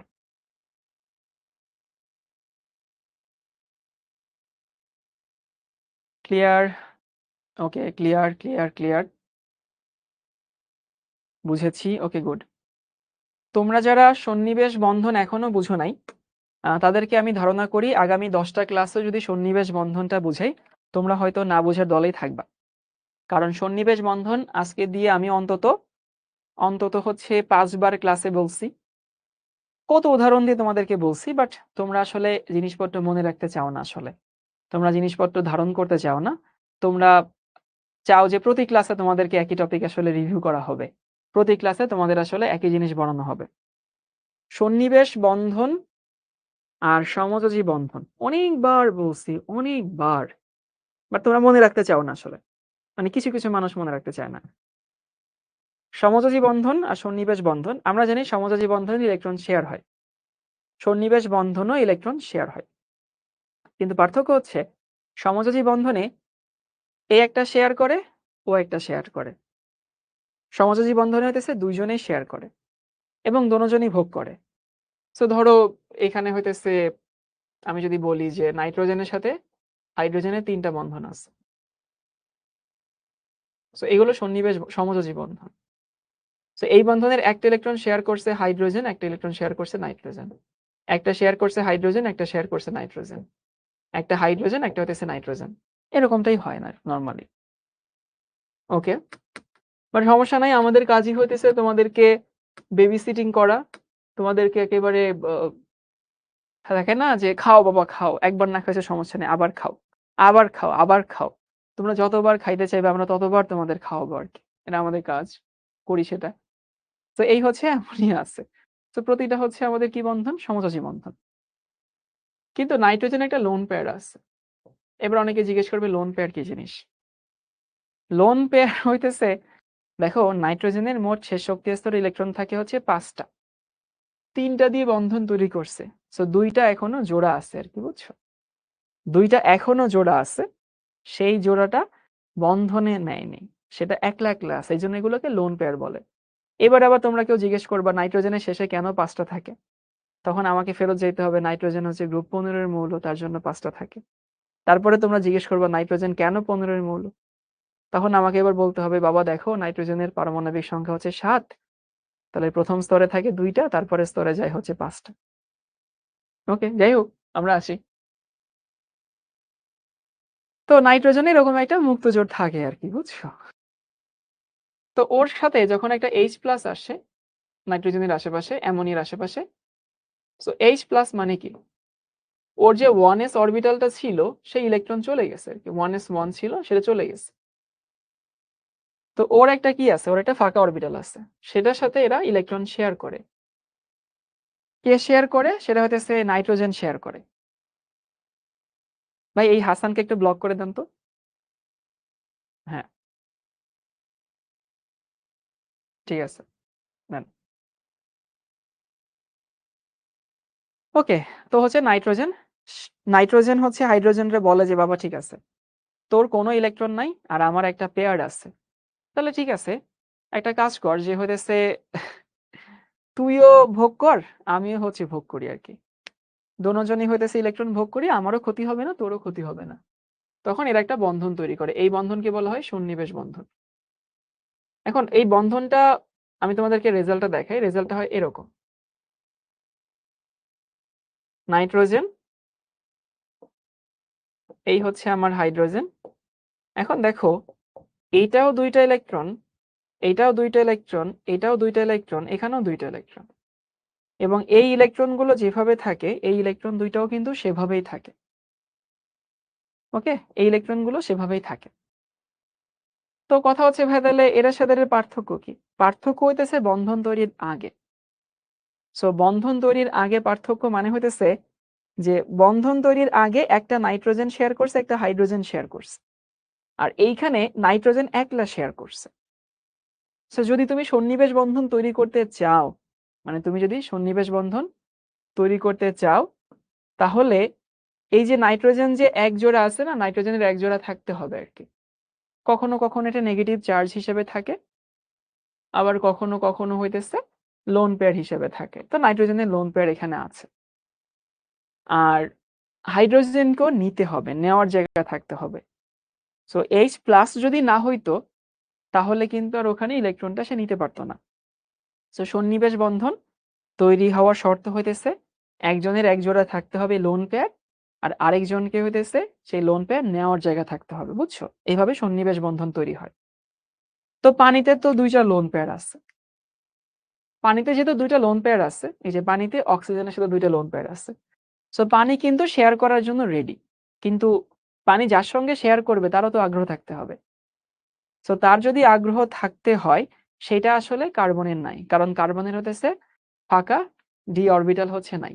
কিন্তু সিলিকনের ফাঁকা ডি অরবিটাল হচ্ছে আছে। এই জন্য হচ্ছে কার্বন টেট্রাক্লোরাইড পানিতে মিশে না, সিলিকন টেট্রাক্লোরাইড পানিতে হচ্ছে মিশে। সবাই কি এবার বুঝতে পারছো? হুম? যারা হচ্ছে বারবার প্রশ্ন করছিল। সো এই যে দেখো, সিলিকনের সাথে যে 4টা হাইড্রোক্সাইড যে আসছে, এটা আসছে কিন্তু সন্নিবেশ বন্ধনের মাধ্যমে। সো এই যে এই সন্নিবেশ বন্ধনের মাধ্যমেই সিলিকনের সাথে বন্ড তৈরি করে। ওকে? ব্লগ কেন করলাম? হাসান হইতেছে একটা কমেন্ট করতেছিল, স্যার আপনাকে ফেসবুকে রিকোয়েস্ট পাঠাইতেছে, আপনি রিকোয়েস্ট অ্যাকসেপ্ট করেন নাই, খুব দুঃখ পাইছে। এখন এর তো একটা লিমিট আছে। ওই করতেছে কি, ক্লাস শুরু হয়েছে ধরো 40 মিনিট আগে, এই 40 মিনিট ধরে ও একটা টেক্সটই পাঠাইতেছে, স্যার আপনারা ফেসবুকে রিকোয়েস্ট পাঠাইছিলাম, আপনি অ্যাকসেপ্ট করলেন না, খুব দুঃখ পাইছে। এবং ওইটা হচ্ছে কন্ট্রোল-C কন্ট্রোল-V তে লিখে রাখছিল। ও খালি লিখেই যাচ্ছে, লিখেই যাচ্ছে, লিখেই যাচ্ছে, লিখেই যাচ্ছে। তো সবকিছুতে একটা লিমিট আছে রে ভাই। হ্যাঁ? তো সবকিছুতে একটা লিমিট থাকা উচিত। ক্লাসের শুরু থেকেও লিখে যেতেছে, একদম ক্লাসের শুরু থেকে। স্যার আপনারা রিকোয়েস্ট পাঠাইতেছিলেন, আপনি অ্যাকসেপ্ট করেন নাই, খুব দুঃখ পাইছি। স্যার আপনারা রিকোয়েস্ট পাঠায়নি। তো দেখতে বিরক্ত লাগে না বলো? সো ওটার জন্য কি হইতেছে, হাসানের উপরে আমার কোনো রাগ নেই। বাট ওর ওই টেক্সটের জন্য তোমরা অনেকেই হইতেছে কাজের টেক্সট করছিলা, সেগুলো চোখের সামনে দিয়ে চলে যাচ্ছিল।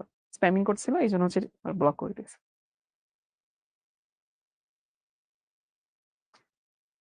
ওকে, তো যাই হোক, আমরা দেখলাম যে হচ্ছে কার্বন এবং সিলিকন এটা নিয়ে। সো কার্বন সিলিকন দিকে আর কিছু পড়ার আছে? কার্বন সিলিকন আর কিছু পড়ার আছে না? আর কিছু পড়ার নাই? ওকে,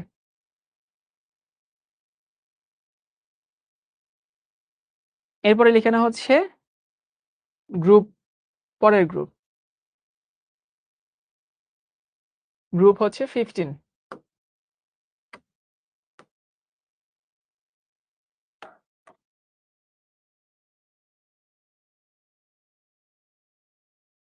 সো একজন বলছে যে ড্রাই ওয়াশ কেন করে? আসলে ড্রাই ওয়াশ হচ্ছে CCl4 দিয়ে করে। মিথুন জিজ্ঞেস করছে, CCl4 দেখতে অনেকটা পানির মতোই, কিন্তু পানি থাকে না দেখে এটাকে ড্রাই ওয়াশ বলে। তার মানে এই না যে হইতেছে ড্রাই ওয়াশে একেবারে হচ্ছে ড্রাই থাকে। ওইখানে CCl4 দেখতে একটা পানির মতোই, মানে একটা পানির মতোই দেখতে, কিন্তু পানি থাকে না দেখে এটাকে ড্রাই ওয়াশ বলে। বুঝছো? এখানে তো আমরা ময়লা ধুই পানি দিয়ে, সাবান দিই, আর ড্রাই ওয়াশে ময়লা ধোয়া হইতেছে CCl4 দিয়ে। 15 এ কারা আছে? 15 এ আছে হইতেছে এরা: নাইট্রোজেন,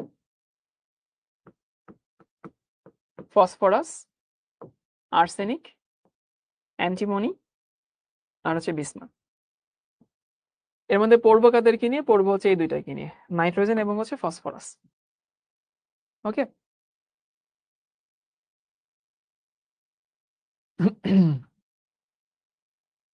এখন নাইট্রোজেন এবং ফসফরাস এই দুটার মধ্যে আচ্ছা একটা প্রশ্ন নিতে চাই ভাই, একটু কমেন্টটা ধরেন তো। মেহেদী হাসান ভাই, ডি অরবিটালের সাথে কেন বন্ধন, এই বন্ধন না, এটা হচ্ছে বন্ধন। মেহেদী হাসান বানান ঠিক করো। ডি অরবিটালের সাথে কেন বন্ধন গঠন করে, অন্য কারোর সাথে কেন করে না? না, ডি এর সাথেই যে করবে এমন কোনো কথা নেই, কিন্তু ডি থাকলে করে, মানে নাই, কার্বন এবং সিলিকনের মধ্যে পার্থক্যটা তৈরি করে দিচ্ছে ডি অরবিটাল।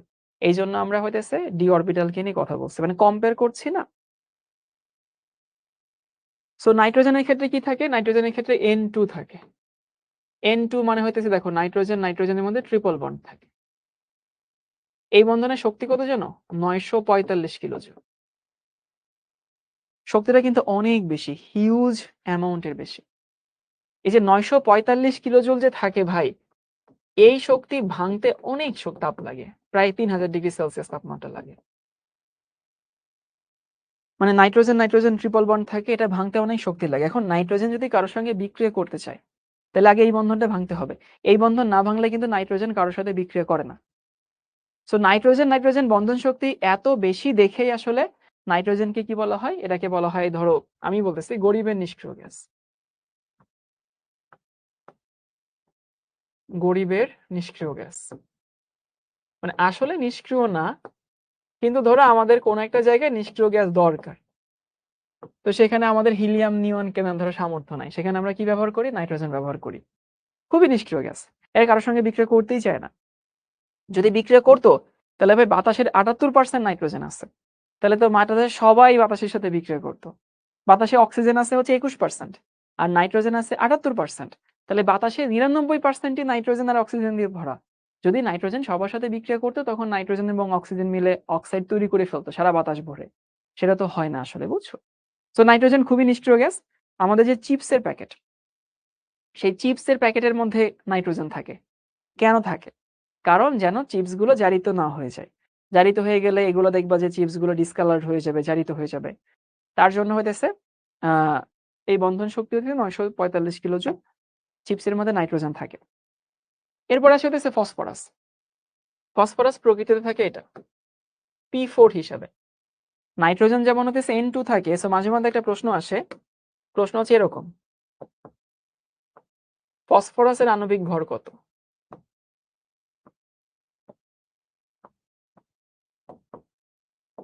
ফসফরাসের আণবিক ভর।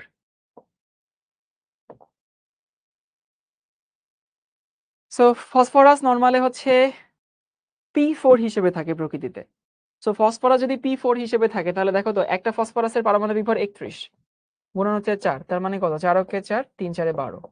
সো ফসফরাসের আণবিক ভর কত? 124। মনে রাখো এটা। এই যে অনেকে 31 32 বলতেছে, বোধহয় ভুলভাল আনসার দিয়েছে। তারপরে হচ্ছে ফসফরাস, এই যে P4 থাকে, এর গঠন অনেকটা এরকম। এখানে একটা ফসফরাস, এখানে একটা ফসফরাস, এখানে একটা ফসফরাস, এখানে একটা ফসফরাস।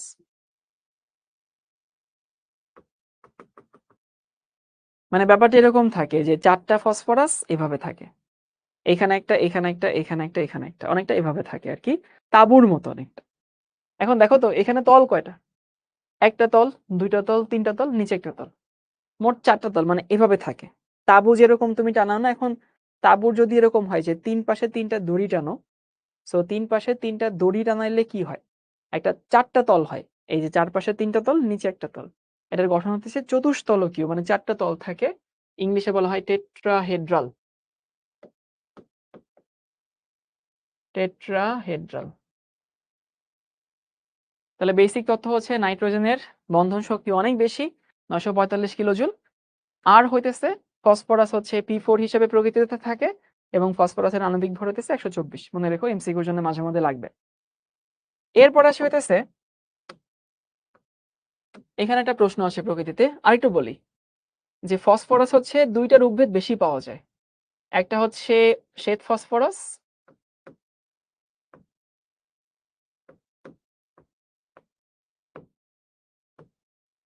আর একটা হইতেছে লোহিত ফসফরাস।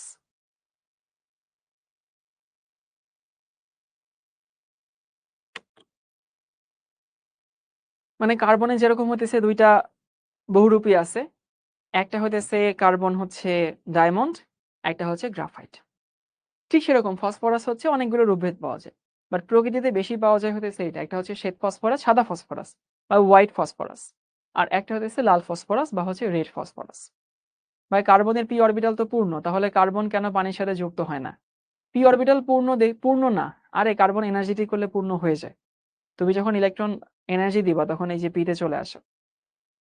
এখন শ্বেত ফসফরাস এবং হোয়াইট ফসফরাসের মধ্যে অবশ্যই ইন্টারনাল কিছু পার্থক্য আছে, যেমন গ্রাফাইট এবং ডায়মন্ডের মধ্যেও আছে, এখানেও কিছু পার্থক্য আছে। কিন্তু কথা হচ্ছে সেই পার্থক্যগুলো আমরা পড়বো না, কারণ এত পড়তে গেলে দেখা যাবে এই একটা চ্যাপ্টার তুমি সারা জীবন ধরে পড়তে হচ্ছে। আমরা একটু কনভার্সন দেখব, যে শ্বেত ফসফরাস এবং লোহিত ফসফরাসের কনভার্সন কি। ধরো তোমার কাছে হচ্ছে শ্বেত ফসফরাস আছে, শ্বেত ফসফরাসকে তুমি যদি হইতেছে তাপ দাও 250 ডিগ্রি সেলসিয়াস তাপ দিবা, এবং এখানে আয়োডিন দিবা ক্যাটালিস্ট, মানে এই বিক্রিয়ার জন্য প্রভাবক হিসেবে কাজ করে কে? প্রভাবক হিসেবে কাজ করে হইতেছে আয়োডিন। তো তুমি যদি শ্বেত ফসফরাসকে 250 ডিগ্রি সেলসিয়াস তাপ দাও এবং আয়োডিন প্রভাবকের উপস্থিতিতে তাপ দাও, তোমরা কি বলতে পারবা যে ফসফরাস সব থেকে বেশি কোথায় ব্যবহৃত হয়? ফসফরাস সব থেকে বেশি ব্যবহৃত হয় হতেছে গান পাউডারে। আমাদের দিয়াশলাইয়ের কাঠি থাকে না, সেই দিয়াশলাইয়ের কাঠিতে কিন্তু হইতেছে ফসফরাস থাকে। সো ফসফরাস এমনিতেই ফ্লেমেবল, মানে তারে পোড়াইলে সে হচ্ছে জ্বলে। এখন একটা ব্যাপার থাকে না যে এমনিতেই নাচুনি বুড়ি আরো দিছে ঢোলে বাড়ি, কেন? কারণ হইতেছে ফসফরাস এমনিতেই চায় হচ্ছে সে বিস্ফোরিত হইতে, সে এমনিতেই চায়। তারপর তুমি যদি তাকে তাপ দাও, ভাই সে তো বিস্ফোরণ ঘটাবে। এই বিস্ফোরণ যেন না ঘটায় তার জন্য আমরা নিষ্ক্রিয় পরিবেশ তৈরি করি। সেই নিষ্ক্রিয় পরিবেশ তৈরি করে কে, সেটা হচ্ছে কার্বন ডাই অক্সাইডও নেওয়া হয় বা নাইট্রোজেনও নেওয়া হয়। কিছুক্ষণ আগে বললাম যে নাইট্রোজেন হচ্ছে গরিবের নিষ্ক্রিয় গ্যাস। তখন শ্বেত ফসফরাস হচ্ছে লাল ফসফরাসে রূপান্তরিত হয়। ইন্টারনাল গঠনে পরিবর্তন হয়, বাট সেই ইন্টারনাল গঠন আমরা এখন পড়বো না। আর লাল ফসফরাস থেকে শ্বেত ফসফরাস কেমনে বানাবা? তুমি লাল ফসফরাসকে দিবা হচ্ছে 550 ডিগ্রি সেলসিয়াস তাপমাত্রা, ওকে। আর এরপরে হইতেছে এখানে খুব র্যাপিড কুলিং করতে হয়।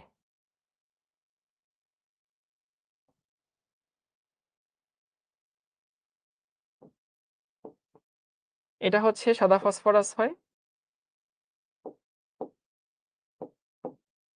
কিন্তু হয় হইতেছে গ্যাসিয়াস অবস্থায়। পরে এটাকে আমরা হচ্ছে র্যাপিড কুলিং করি, মানে তাড়াতাড়ি ঠান্ডা করব, তখন এটা হয়ে যাবে হইতেছে শ্বেত ফসফরাস। কি অবস্থায় পাওয়া যায়? সলিড অবস্থায় পাওয়া যায়।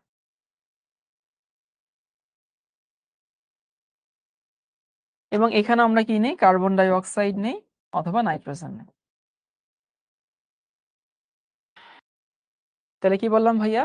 আমরা হইতেছে শ্বেত ফসফরাস এবং হইতেছে, হ্যাঁ এটা পরীক্ষা আসে দেখে পড়াচ্ছি।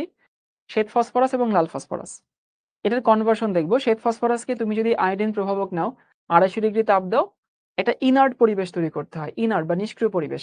কার্বন ডাইঅক্সাইড অথবা নাইট্রোজেন দিয়ে আমরা করি, সেটা লাল ফসফরাসে পরিণত হয়।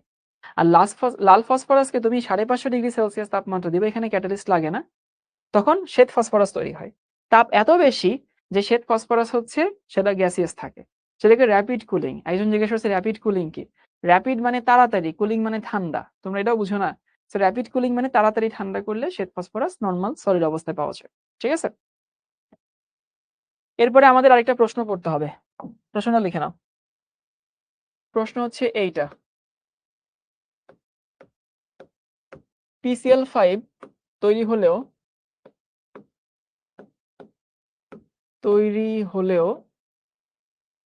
NCl5 তৈরি হয় না কেন?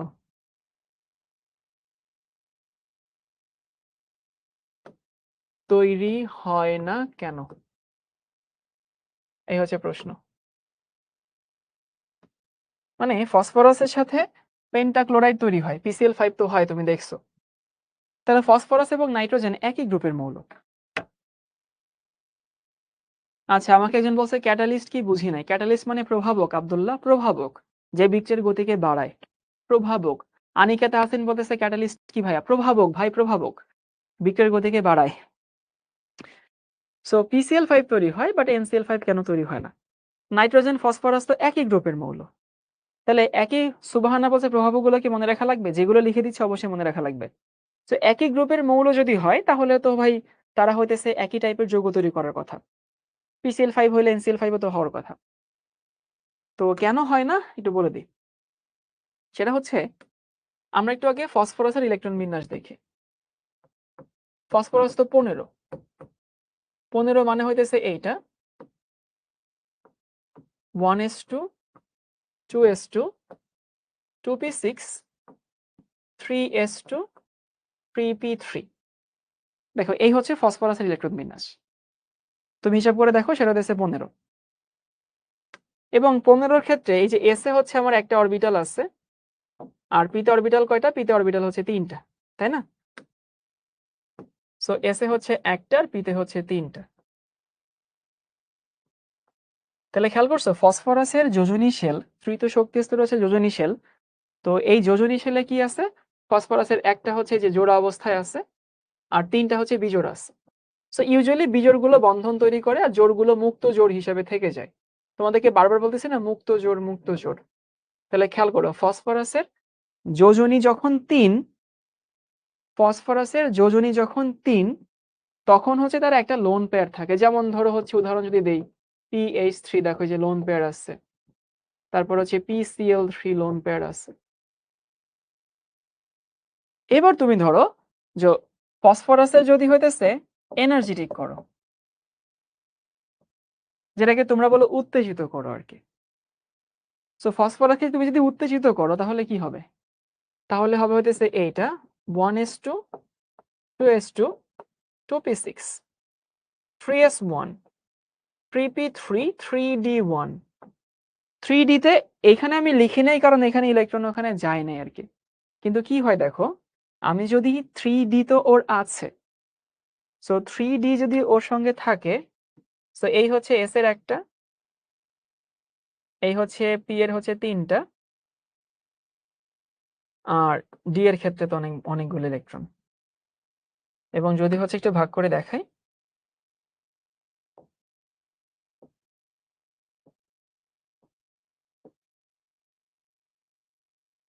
নরমালি হইতেছে কি ঘটনা ঘটে যখন তুমি কোন একটা পরমাণুকে এনার্জি দিবা।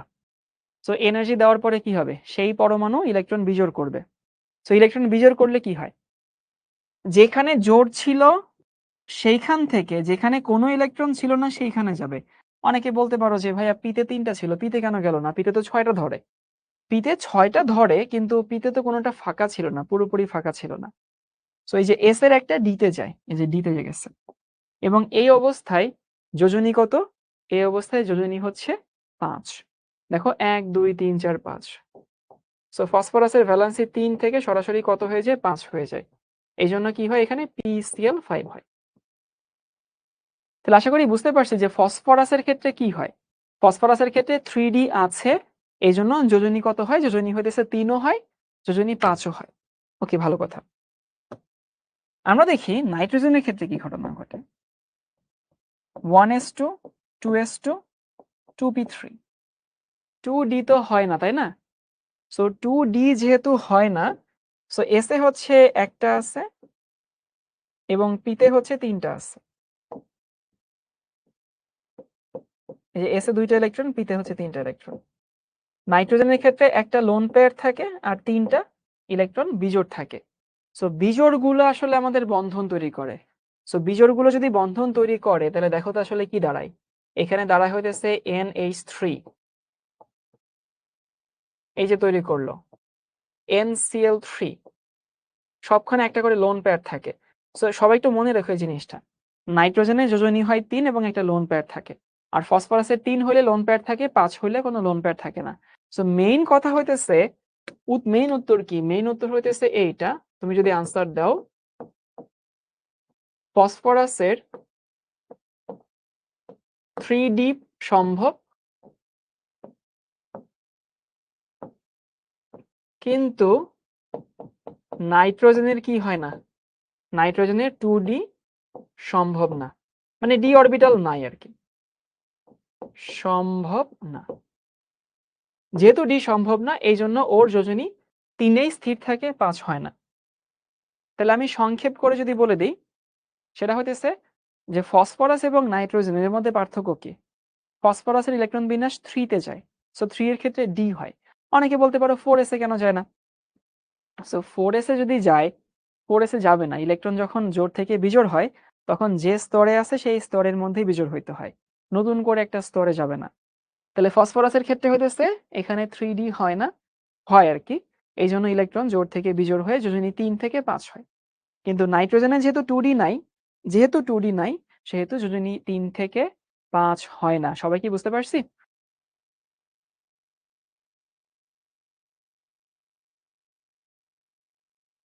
ক্লিয়ার হইছে সবার?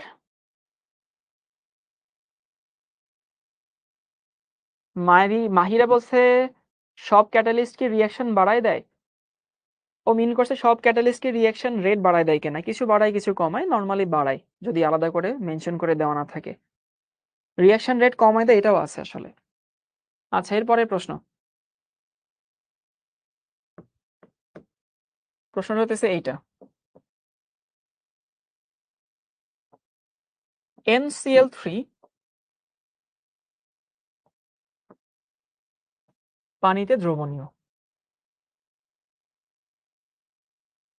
কিন্তু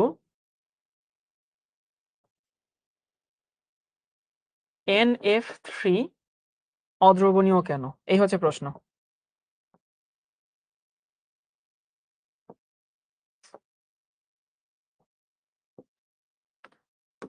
সবাই প্রশ্ন তুলে নাও। যে NCl3 পানিতে মিশে। তুমি NCl3 পানিতে মিশে কিন্তু NF3 পানিতে মিশে না। এখন হচ্ছে কেন এটা মিশে না? ভাই এটার উত্তর তুমি অলরেডি জানো। CCl4 যে কারণে মিশতো না, এখানে সেই কারণেই মিশে না। মানে ব্যাপারটা হচ্ছে এরকম, আগে একটু দেখি যে NCl3 পানিতে মিশে কি তৈরি করে। একটু NCl3 রিঅ্যাকশন তোমাদের দেখাই। NCl3 তুমি এর সাথে মেশাবা কি? মেশাবা হচ্ছে পানি। H এবং হইতেছে OH। বুদ্ধিমানদের খুব বেশি এটা বলার দরকার নেই, দেখালেই বুঝতে পারবা। তো নাইট্রোজেনের সাথে হাইড্রোজেন আসে। নাইট্রোজেনের সাথে হাইড্রোজেন এসে মিলে তৈরি করে অ্যামোনিয়া। আর এই ক্লোরিনের সাথে যায় হচ্ছে OH। এবং এই যে ক্লোরিনের সাথে যে OH, এই যে এটা তৈরি করে, বুঝছো? ClOH। তো ClOH বলে তো আসলে কোনো যৌগ হয় না। যৌগ হইতেছে এইটা HClO, বুঝছো? এইটা হাইপোক্লোরাস অ্যাসিড। মানে বুঝতে পারছো যে আমি তোমাদেরকে দেখাচ্ছি ক্লোরিনের সাথে যাই হচ্ছে OH। তো যেহেতু ক্লোরিন এখানে 3টা আছে, তার মানে এখানে তোমাকে 3 দিতে হবে। সো এখানে তুমি যদি 3 দাও তাহলে এখানেও 3 লাগবে। সেটাই ইস্যু। তাহলে ইস্যুটা হয়েছে যে OH যে ক্লোরিনের সাথে গেছে, গিয়ে একটা অ্যাসিড তৈরি করছে। আমি অ্যাসিডের নামটা একটু বলে দিই। এই অ্যাসিডের নাম হইতেছে এইটা, hypochlorous acid. CHLOROUS, hypochlorous acid. এখন বলো তো ভাই, যে হইতেছে এই যে হাইপোক্লোরাস অ্যাসিড যে তৈরি করলো, কি বন্ধনের মাধ্যমে তৈরি করছে? সন্নিবেশ বন্ধন। সন্নিবেশ বন্ধনের মাধ্যমে তৈরি করছে। সন্নিবেশ বন্ধন কেন তৈরি হয়েছে? কারণ ক্লোরিনের ফাঁকা ডি অরবিটাল আছে। কার ফাঁকা ডি অরবিটাল নাই? ফ্লোরিনের ফাঁকা ডি অরবিটাল নাই। তাহলে আনসার অলরেডি সবাই বুঝে গেছো। সেটা হইতেছে এইটা, যে ক্লোরিনের ফাঁকা ডি অরবিটাল আছে। মানে আনসার কোনটা? আনসার হচ্ছে এইটা।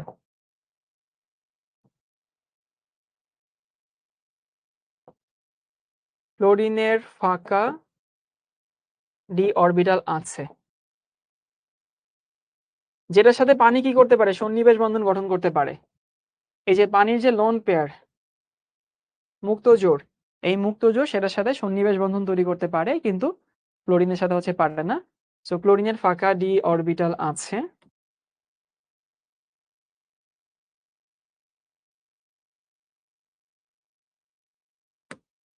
কিন্তু কার নাই?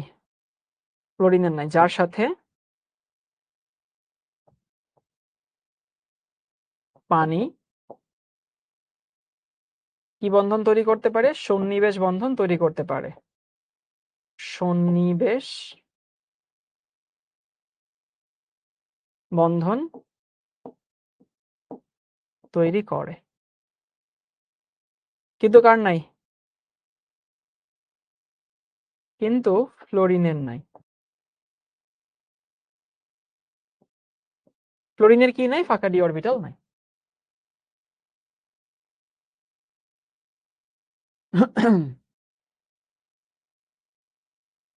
ওকে।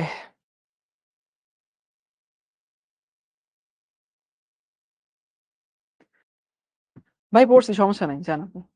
তাহলে কি হয়েছে সেটা হতেছে যে কেন হচ্ছে NF3 পানিতে মিশে না, কেন NCl3 পানিতে মিশে, সেটা হচ্ছে ক্লোরিনের ফাঁকা ডি অরবিটাল আছে যার সাথে পানি সন্নিবেশ বন্ধন তৈরি করে। এবার আমি যে কথাগুলো বলবো আগামী 5 মিনিট, সেই কথাগুলো আমজনতার কথা না, সেই কথাগুলো সবাই বুঝবা না। যারা বুঝবা না প্যারা নিবা না, যারা বুঝবা খুবই ভালো। আবারও বলতেছি, আগামী 5 মিনিট তুমি যদি না বুঝো টেনশন নিও না, তোমার জন্য বলা হয়নি তুমি যদি না বুঝো। আর যারা বুঝছো খুবই ভালো। আমার কিছু স্মার্ট কাচ্চা বাচ্চা এখানে থাকে যারা আসলে বিরক্ত হয় আমি জানি ক্লাসে, কারণ আমি খুব স্লো আগে আসলে তোমাদের ক্লাসে, স্লো আগাইতে হয়। সো যারা বুঝবে না, আবারও বলতেছি, না বুঝলে কোনো সমস্যা নাই, না বুঝলে মনে করবে এটা তোমার জন্য বলি নাই। NCl3 এবং NF3 এই দুটার মধ্যে আমি বলতেছি হইতেছে যে NCl3 পানিতে মিশে for the sake of chlorine, ক্লোরিনের ফাঁকা ডি অরবিটাল আছে, সো এই জন্য হইতেছে ক্লোরিন পানিতে মিশে, মানে NCl3 পানিতে মিশে। সো অনেকের মাথায় এই প্রশ্ন আসতে পারে, তাহলে ভাইয়া CCl4ও তো ক্লোরিন ছিল, মানে CCl4ও তো ক্লোরিন ছিল, তাহলে এখানে যদি ক্লোরিন থাকে, NCl3 তে ক্লোরিন আছে দেখে পানিতে মিশলো, তো CCl4ও তো ক্লোরিন ছিল, তাহলে এটাও তো পানিতে মেশার কথা, তাই না? এরকম প্রশ্ন অনেক, যারা একটু চিন্তা করে, যারা একটু পড়াশোনার ডেপথে চিন্তা করে, ওদের মাথায় এই প্রশ্নগুলো আসবে। তো যদি তোমার মাথায় প্রশ্নটা এসে থাকে তাহলে আমি আনসারটা দিচ্ছি। আমরা আসলে কম্পেয়ার করি হইতেছে একই গ্রুপ বরাবর, বুঝছো? আর একটা যৌগ পানিতে মেশার অনেকগুলো কারণ আছে, অনেকভাবে একটা যৌগ পানিতে মিশে। যেমন কোন যৌগ যদি পানিতে সন্নিবেশ বন্ধন তৈরি করে তাহলে পানিতে মিশে, কোন যৌগ পানিতে হাইড্রোজেন বন্ধন তৈরি করলে পানিতে মিশে, কোন যৌগ পানির সাথে ভ্যান ডার ওয়ালস ফোর্স গঠন করলে পানিতে মিশে। সো পানিতে মেশার আসলে অনেকগুলো শর্ত আছে। এখন CCl4 এর কম্পেয়ার কিন্তু আমরা SiCl4 এর সাথে করি। কেন করি? কারণ হইতেছে এইখানে এটা আর এটা একই গ্রুপের মৌল, কার্বন এবং সিলিকন একই গ্রুপের মৌল, এবং এই কম্পেয়ার করার বস্তুর মধ্যে যে দুইটার মধ্যে ওদের দেখো এইটা পানিতে মিশে আসলে কার জন্য? সিলিকনের জন্য।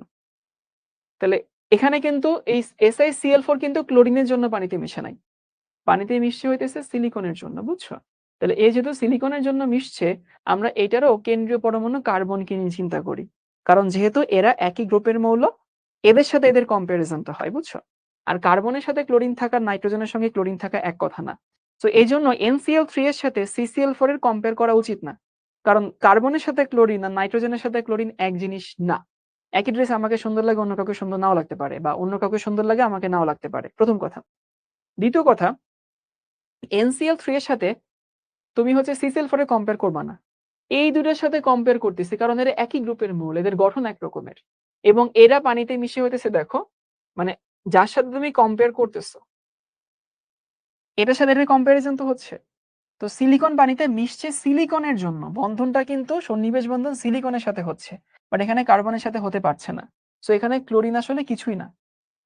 কিন্তু এইখানে যাদের মধ্যে তুমি তুলনা করছো, তাদের একটা হইতেছে এই যে ক্লোরিনের সাথে তৈরি করতেছে, মানে পাশের পরমাণু, কেন্দ্রীয় পরমাণু না। এই জন্য ওইটাও আমি পাশের পরমাণু চিন্তা করছি। যে বুঝতে পারছো ভালো, মাশাল্লাহ। যে বুঝতে পারো নাই তোমার জন্য এটা বলি নাই। এই বুঝতে পারছো কি কেউ কেউ?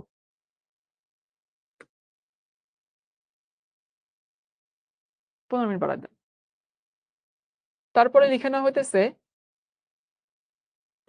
নাইট্রোজেন হাইড্রোজেনের সাথে মিলে তৈরি করে হইতেছে অ্যামোনিয়া, আর ফসফরাস তৈরি করে এইটা ফসফিন।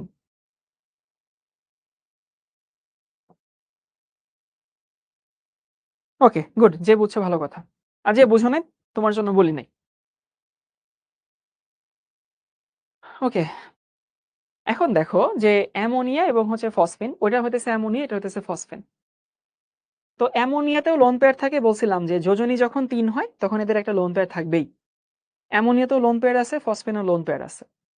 যদি কোনো যোগে লোন পেয়ার থাকে এরা সবসময় ক্ষার হয়। আবারও বলতেছি, লোন পেয়ার থাকলে এরা সবসময় ক্ষার, মনে রাখবা এটা, পরে আমরা পড়বো।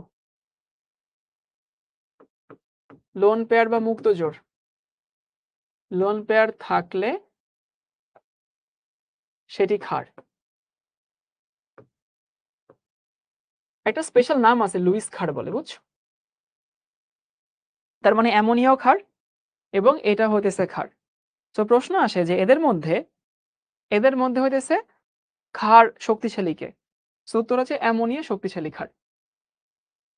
এটা মাঝে মধ্যে পরীক্ষায় প্রশ্ন আসে যে কেন অ্যামোনিয়া ফসফিন থেকে শক্তিশালী ক্ষার? আবারও বলতেছি যে অ্যামোনিয়া কেন ফসফিন থেকে শক্তিশালী ক্ষার? আনসারটা হচ্ছে এইটা।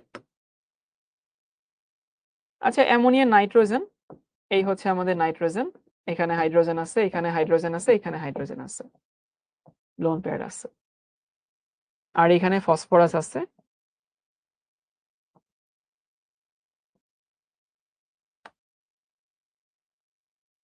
তাহলে কাহিনী হইতেছে দেখো যে অ্যামোনিয়াও ক্ষার, ফসফিনও ক্ষার, কিন্তু কথা হচ্ছে এটা কেন ক্ষার হয়েছে?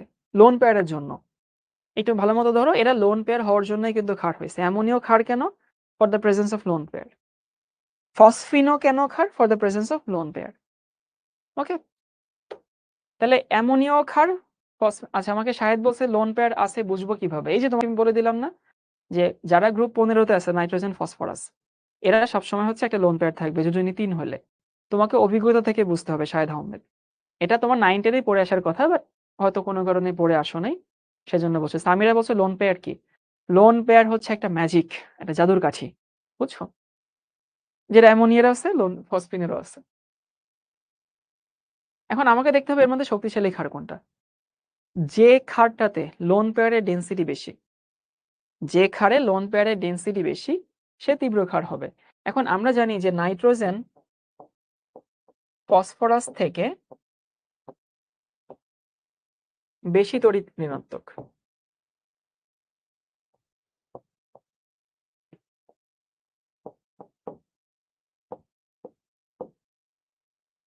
অবশ্যই নাইট্রোজেন ফসফরাস থেকে হইতেছে বেশি তড়িৎ ঋণাত্মক। তড়িৎ ঋণাত্মক মানে কি?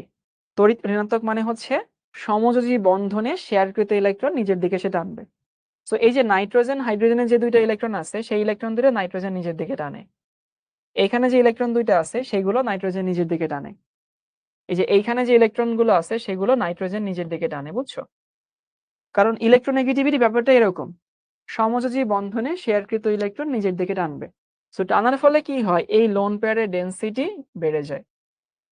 কারণ ধরো হচ্ছে আগে কি হতো, জমিদাররা প্রজাদের থেকে টাকা নিত, প্রজাদের দিকে টাকা নিয়ে সে হইতেছে ইস্ট ইন্ডিয়া কোম্পানিরে দিত।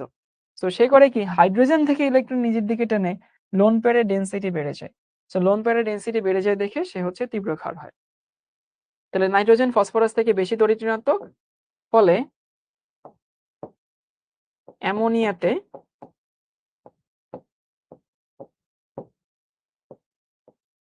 এলপি মানে লোন পেয়ার, এলপি এর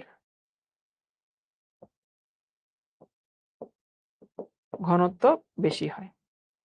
এই যে লোন পেয়ারের ঘনত্ব বেশি হয় দেখে হইতেছে নাইট্রোজেন বা অ্যামোনিয়া শক্তিশালী ক্ষার। ওকে, আরেকটা প্রশ্ন, নতুন টপিক। লিখো নাইট্রোজেনের অক্সাইড। এখানে লিখি নাইট্রোজেনের অক্সাইড গুলো অনেক ইম্পর্টেন্ট।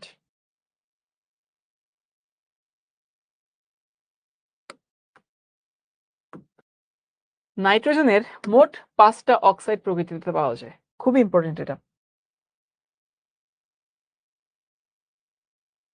5টা অক্সাইড কি কি আছে চলো একটা একটা করে দেখি।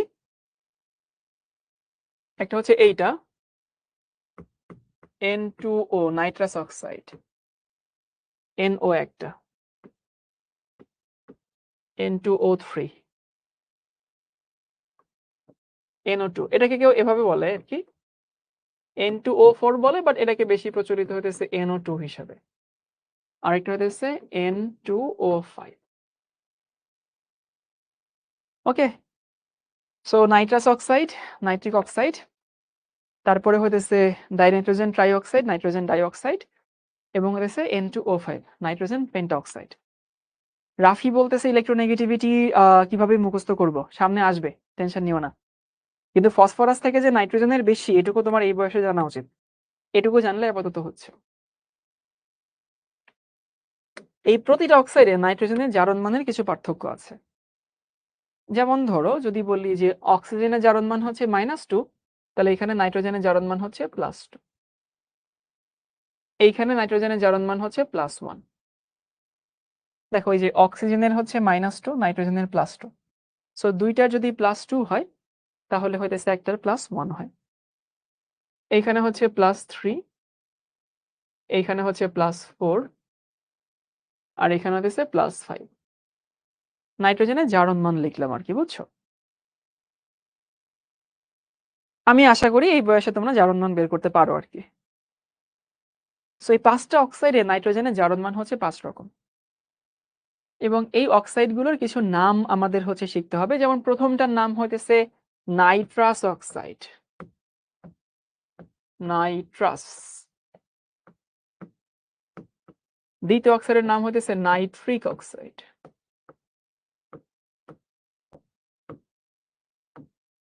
আর এইগুলোর নাম না রেগুলার নাম, বুঝছো? নাইট্রোজেন পেন্টঅক্সাইড, তারপরে হইতেছে nitrogen die oxide, nitrogen try oxide. মানে এদের নামে এরকম কোনো স্পেশালিটি নাই। এদের নাম মনে রাখা এমন আহামরি বিগ ডিল না, বাট ওদের নাম মনে রাখা হইতেছে নাইট্রাস এবং নাইট্রিক। স্পেশালি এটাকে বলা হয় লাফিং গ্যাস। LAUGHING। মানে ধরো তোমার অনেক মন খারাপ আর কি, তোমার অনেক মন খারাপ। এখন হচ্ছে তোমার যদি, তুমি যেখানে আছো সেইখানে যদি কিছু লাফিং গ্যাস থাকে, তাহলে তুমি হচ্ছে এমনি এমনি হাসবা আর কি, মন খারাপ থাকলেও তুমি হাসবা। এটা হচ্ছে আমাদের হাসির জন্য যে ইয়াগুলো দেয়, সেন্সর গুলো দেয়, সেই সেন্সর গুলোকে হচ্ছে অ্যাক্টিভেট করে নাইট্রাস অক্সাইড। এবং এটা বেশি ছেড়ে দিলে নাকি হচ্ছে মানুষ হাসতে হাসতে হতেছে মরে যায়। রূপক কুমার বলছে স্যার পারি না। রূপক তুমি পারো না দেখে তো ক্লাস করতে আসছো। তুমি যদি সব পারতে তাহলে তোমাকে আমি কেনই পড়াইতাম, এগুলো কেনই শেখাইতাম? পারো না, পড়তে পড়তে পারবা। সব পেরে ক্লাসে কেন আসবা? সব পেরে গেলে তো ক্লাসে আসার দরকারই নাই। এবার আসি যে কেন ভাই আপনি এই যে দুইটা ক্যাটাগরি কেন করলেন, ভাগ কেন করলেন? ভাগ করলাম হইতেছে এই কারণে যে নাইট্রাস এবং নাইট্রিক এই দুটো অক্সাইড হচ্ছে নিরপেক্ষ অক্সাইড, বুঝছো? মানে এদের মধ্যে কোনো অম্ল ধর্ম ক্ষার ধর্ম নাই, নিরপেক্ষ। এটা একটা মনে রাখবো এমসিকিউর জন্য। আর এইখানে যে তিনটা অক্সাইড লিখলাম, এই তিনটা অক্সাইড হইতেছে অ্যাসিডিক অক্সাইড। এই তিনটাই। কি বলছি ভাইয়া? প্রথম দুইটা অক্সাইড নাইট্রাস এবং নাইট্রিক, এরা হচ্ছে নিরপেক্ষ অক্সাইড। আর পরের যে তিনটা অক্সাইড, সেই তিনটা অক্সাইড হইতেছে অ্যাসিডিক অক্সাইড। আসলে আমার কাছে মাঝে মধ্যে একটু গিল্টি ফিল হয়, বুঝছো, তোমাদের ক্লাসে। সেই গিল্টি ফিল এই কারণে হয়, তোমাদের ক্লাসে কিছু মানুষ অনেক আননেসেসারি কমেন্ট করে। আমি জানি ওরা আসলে শেষ পর্যন্ত থাকেই না, ওরা অল্প কিছুক্ষণ থেকে কমেন্ট টমেন্ট করে চলে যায়। সো ওদের কমেন্টের জন্য হচ্ছে তখন আমি পড়া আগায় না। কিন্তু ওরা কিন্তু মজা টজা করে স্প্যামিং করে ওরা চলেই যায়। কিন্তু ক্লাস টাইমের পরে দিন শেষে আসলে আমার সিরিয়াস কাছে পাচ্ছে যারা থাকে, ওদেরই আসলে ক্লাস টাইমের পরে গিয়ে ক্লাস করা লাগে। সো আমি আসলে সিদ্ধান্ত নিছি যে এরপরে ওইসব যারা আসলে হচ্ছে chaos তৈরি করে আর কি, বা যারা আসলে হইতেছে কাজের না, মানে ওদের আসলে কমেন্টের পাত্তা দিব না, এটা চিন্তা করছি আগামী ক্লাস থেকে। ওকে, তো যেটাই হোক, এই তিনটা হচ্ছে অ্যাসিডিক অক্সাইড। আর ওদের মধ্যে কোনো অম্ল ধর্ম ক্ষার ধর্ম নাই। সো নিরপেক্ষ মানে হইতেছে এইটা, যে ধরো এই যে N2O, তুমি এটাকে যদি পানির সাথে বিক্রিয়া করো, এ পানির সাথে কোনো বিক্রিয়া করবে না। তারপরে NO, আচ্ছা আমি আসলে সরি যারা আসলে আমার সিরিয়াস কাছে আছে ওদের জন্য সরি ভাই, আগামী ক্লাস থেকে এটা হবে না। আগামী ক্লাস থেকে এটা হবেই না। এইসব অকেজো অহেতুক মানুষের কমেন্ট, এগুলোতে আমি আর মনোযোগ দিব না আগামী ক্লাস থেকে। সো হচ্ছে এরা পানির সাথে বিক্রিয়া করে না, যেহেতু এরা পানির সাথে বিক্রিয়া করে না, সেহেতু হচ্ছে এরা অ্যাসিডিকও না, এরা ক্ষারীয় না, এরা কিছুই না।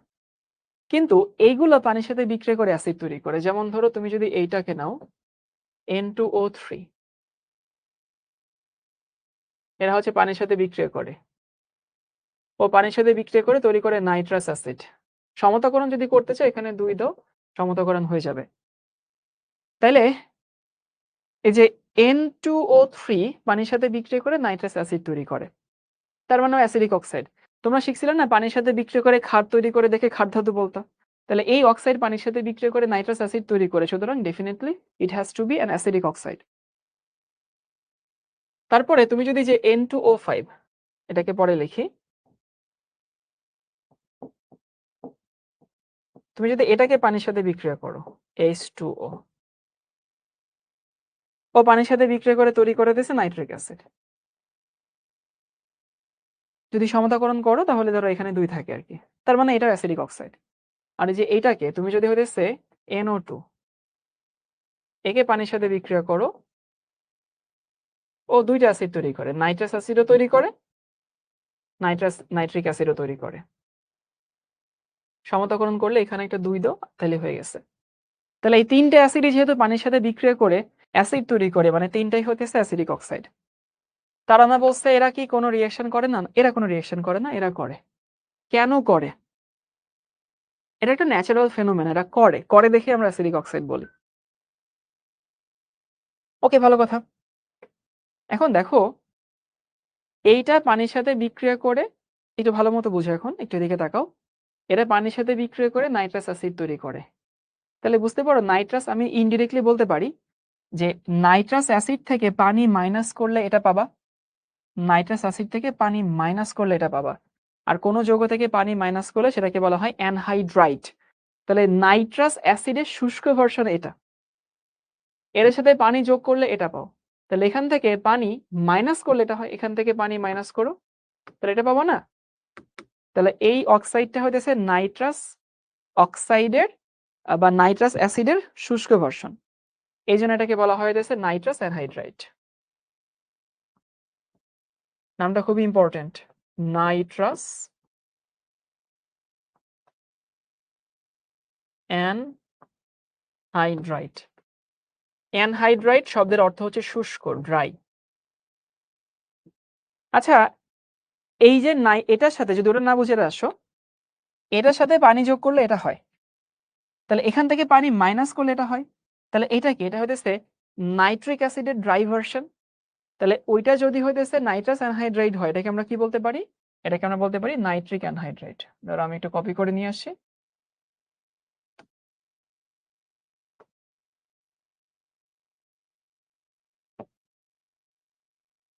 ওইটা ছিল নাইট্রাস অ্যানহাইড্রাইট, এটা হইতেছে নাইট্রিক অ্যানহাইড্রাইট। আর এইটার সাথে যদি তুমি পানি যোগ করো তাহলে এই দুইটা হয়। তাহলে এটা কি? এই যে এদের মিশ্রণের শুষ্ক ভার্সন, বুঝতে পারো কিনা? যে আমি যদি এই দুইটাতে পানি মাইনাস করি তাহলে এটা পাবো। এই জন্য এটাকে কি বলা হয়? এটাকে বলা হয় মিশ্র অ্যানহাইড্রাইট। মিশ্র অ্যানহাইড্রাইট।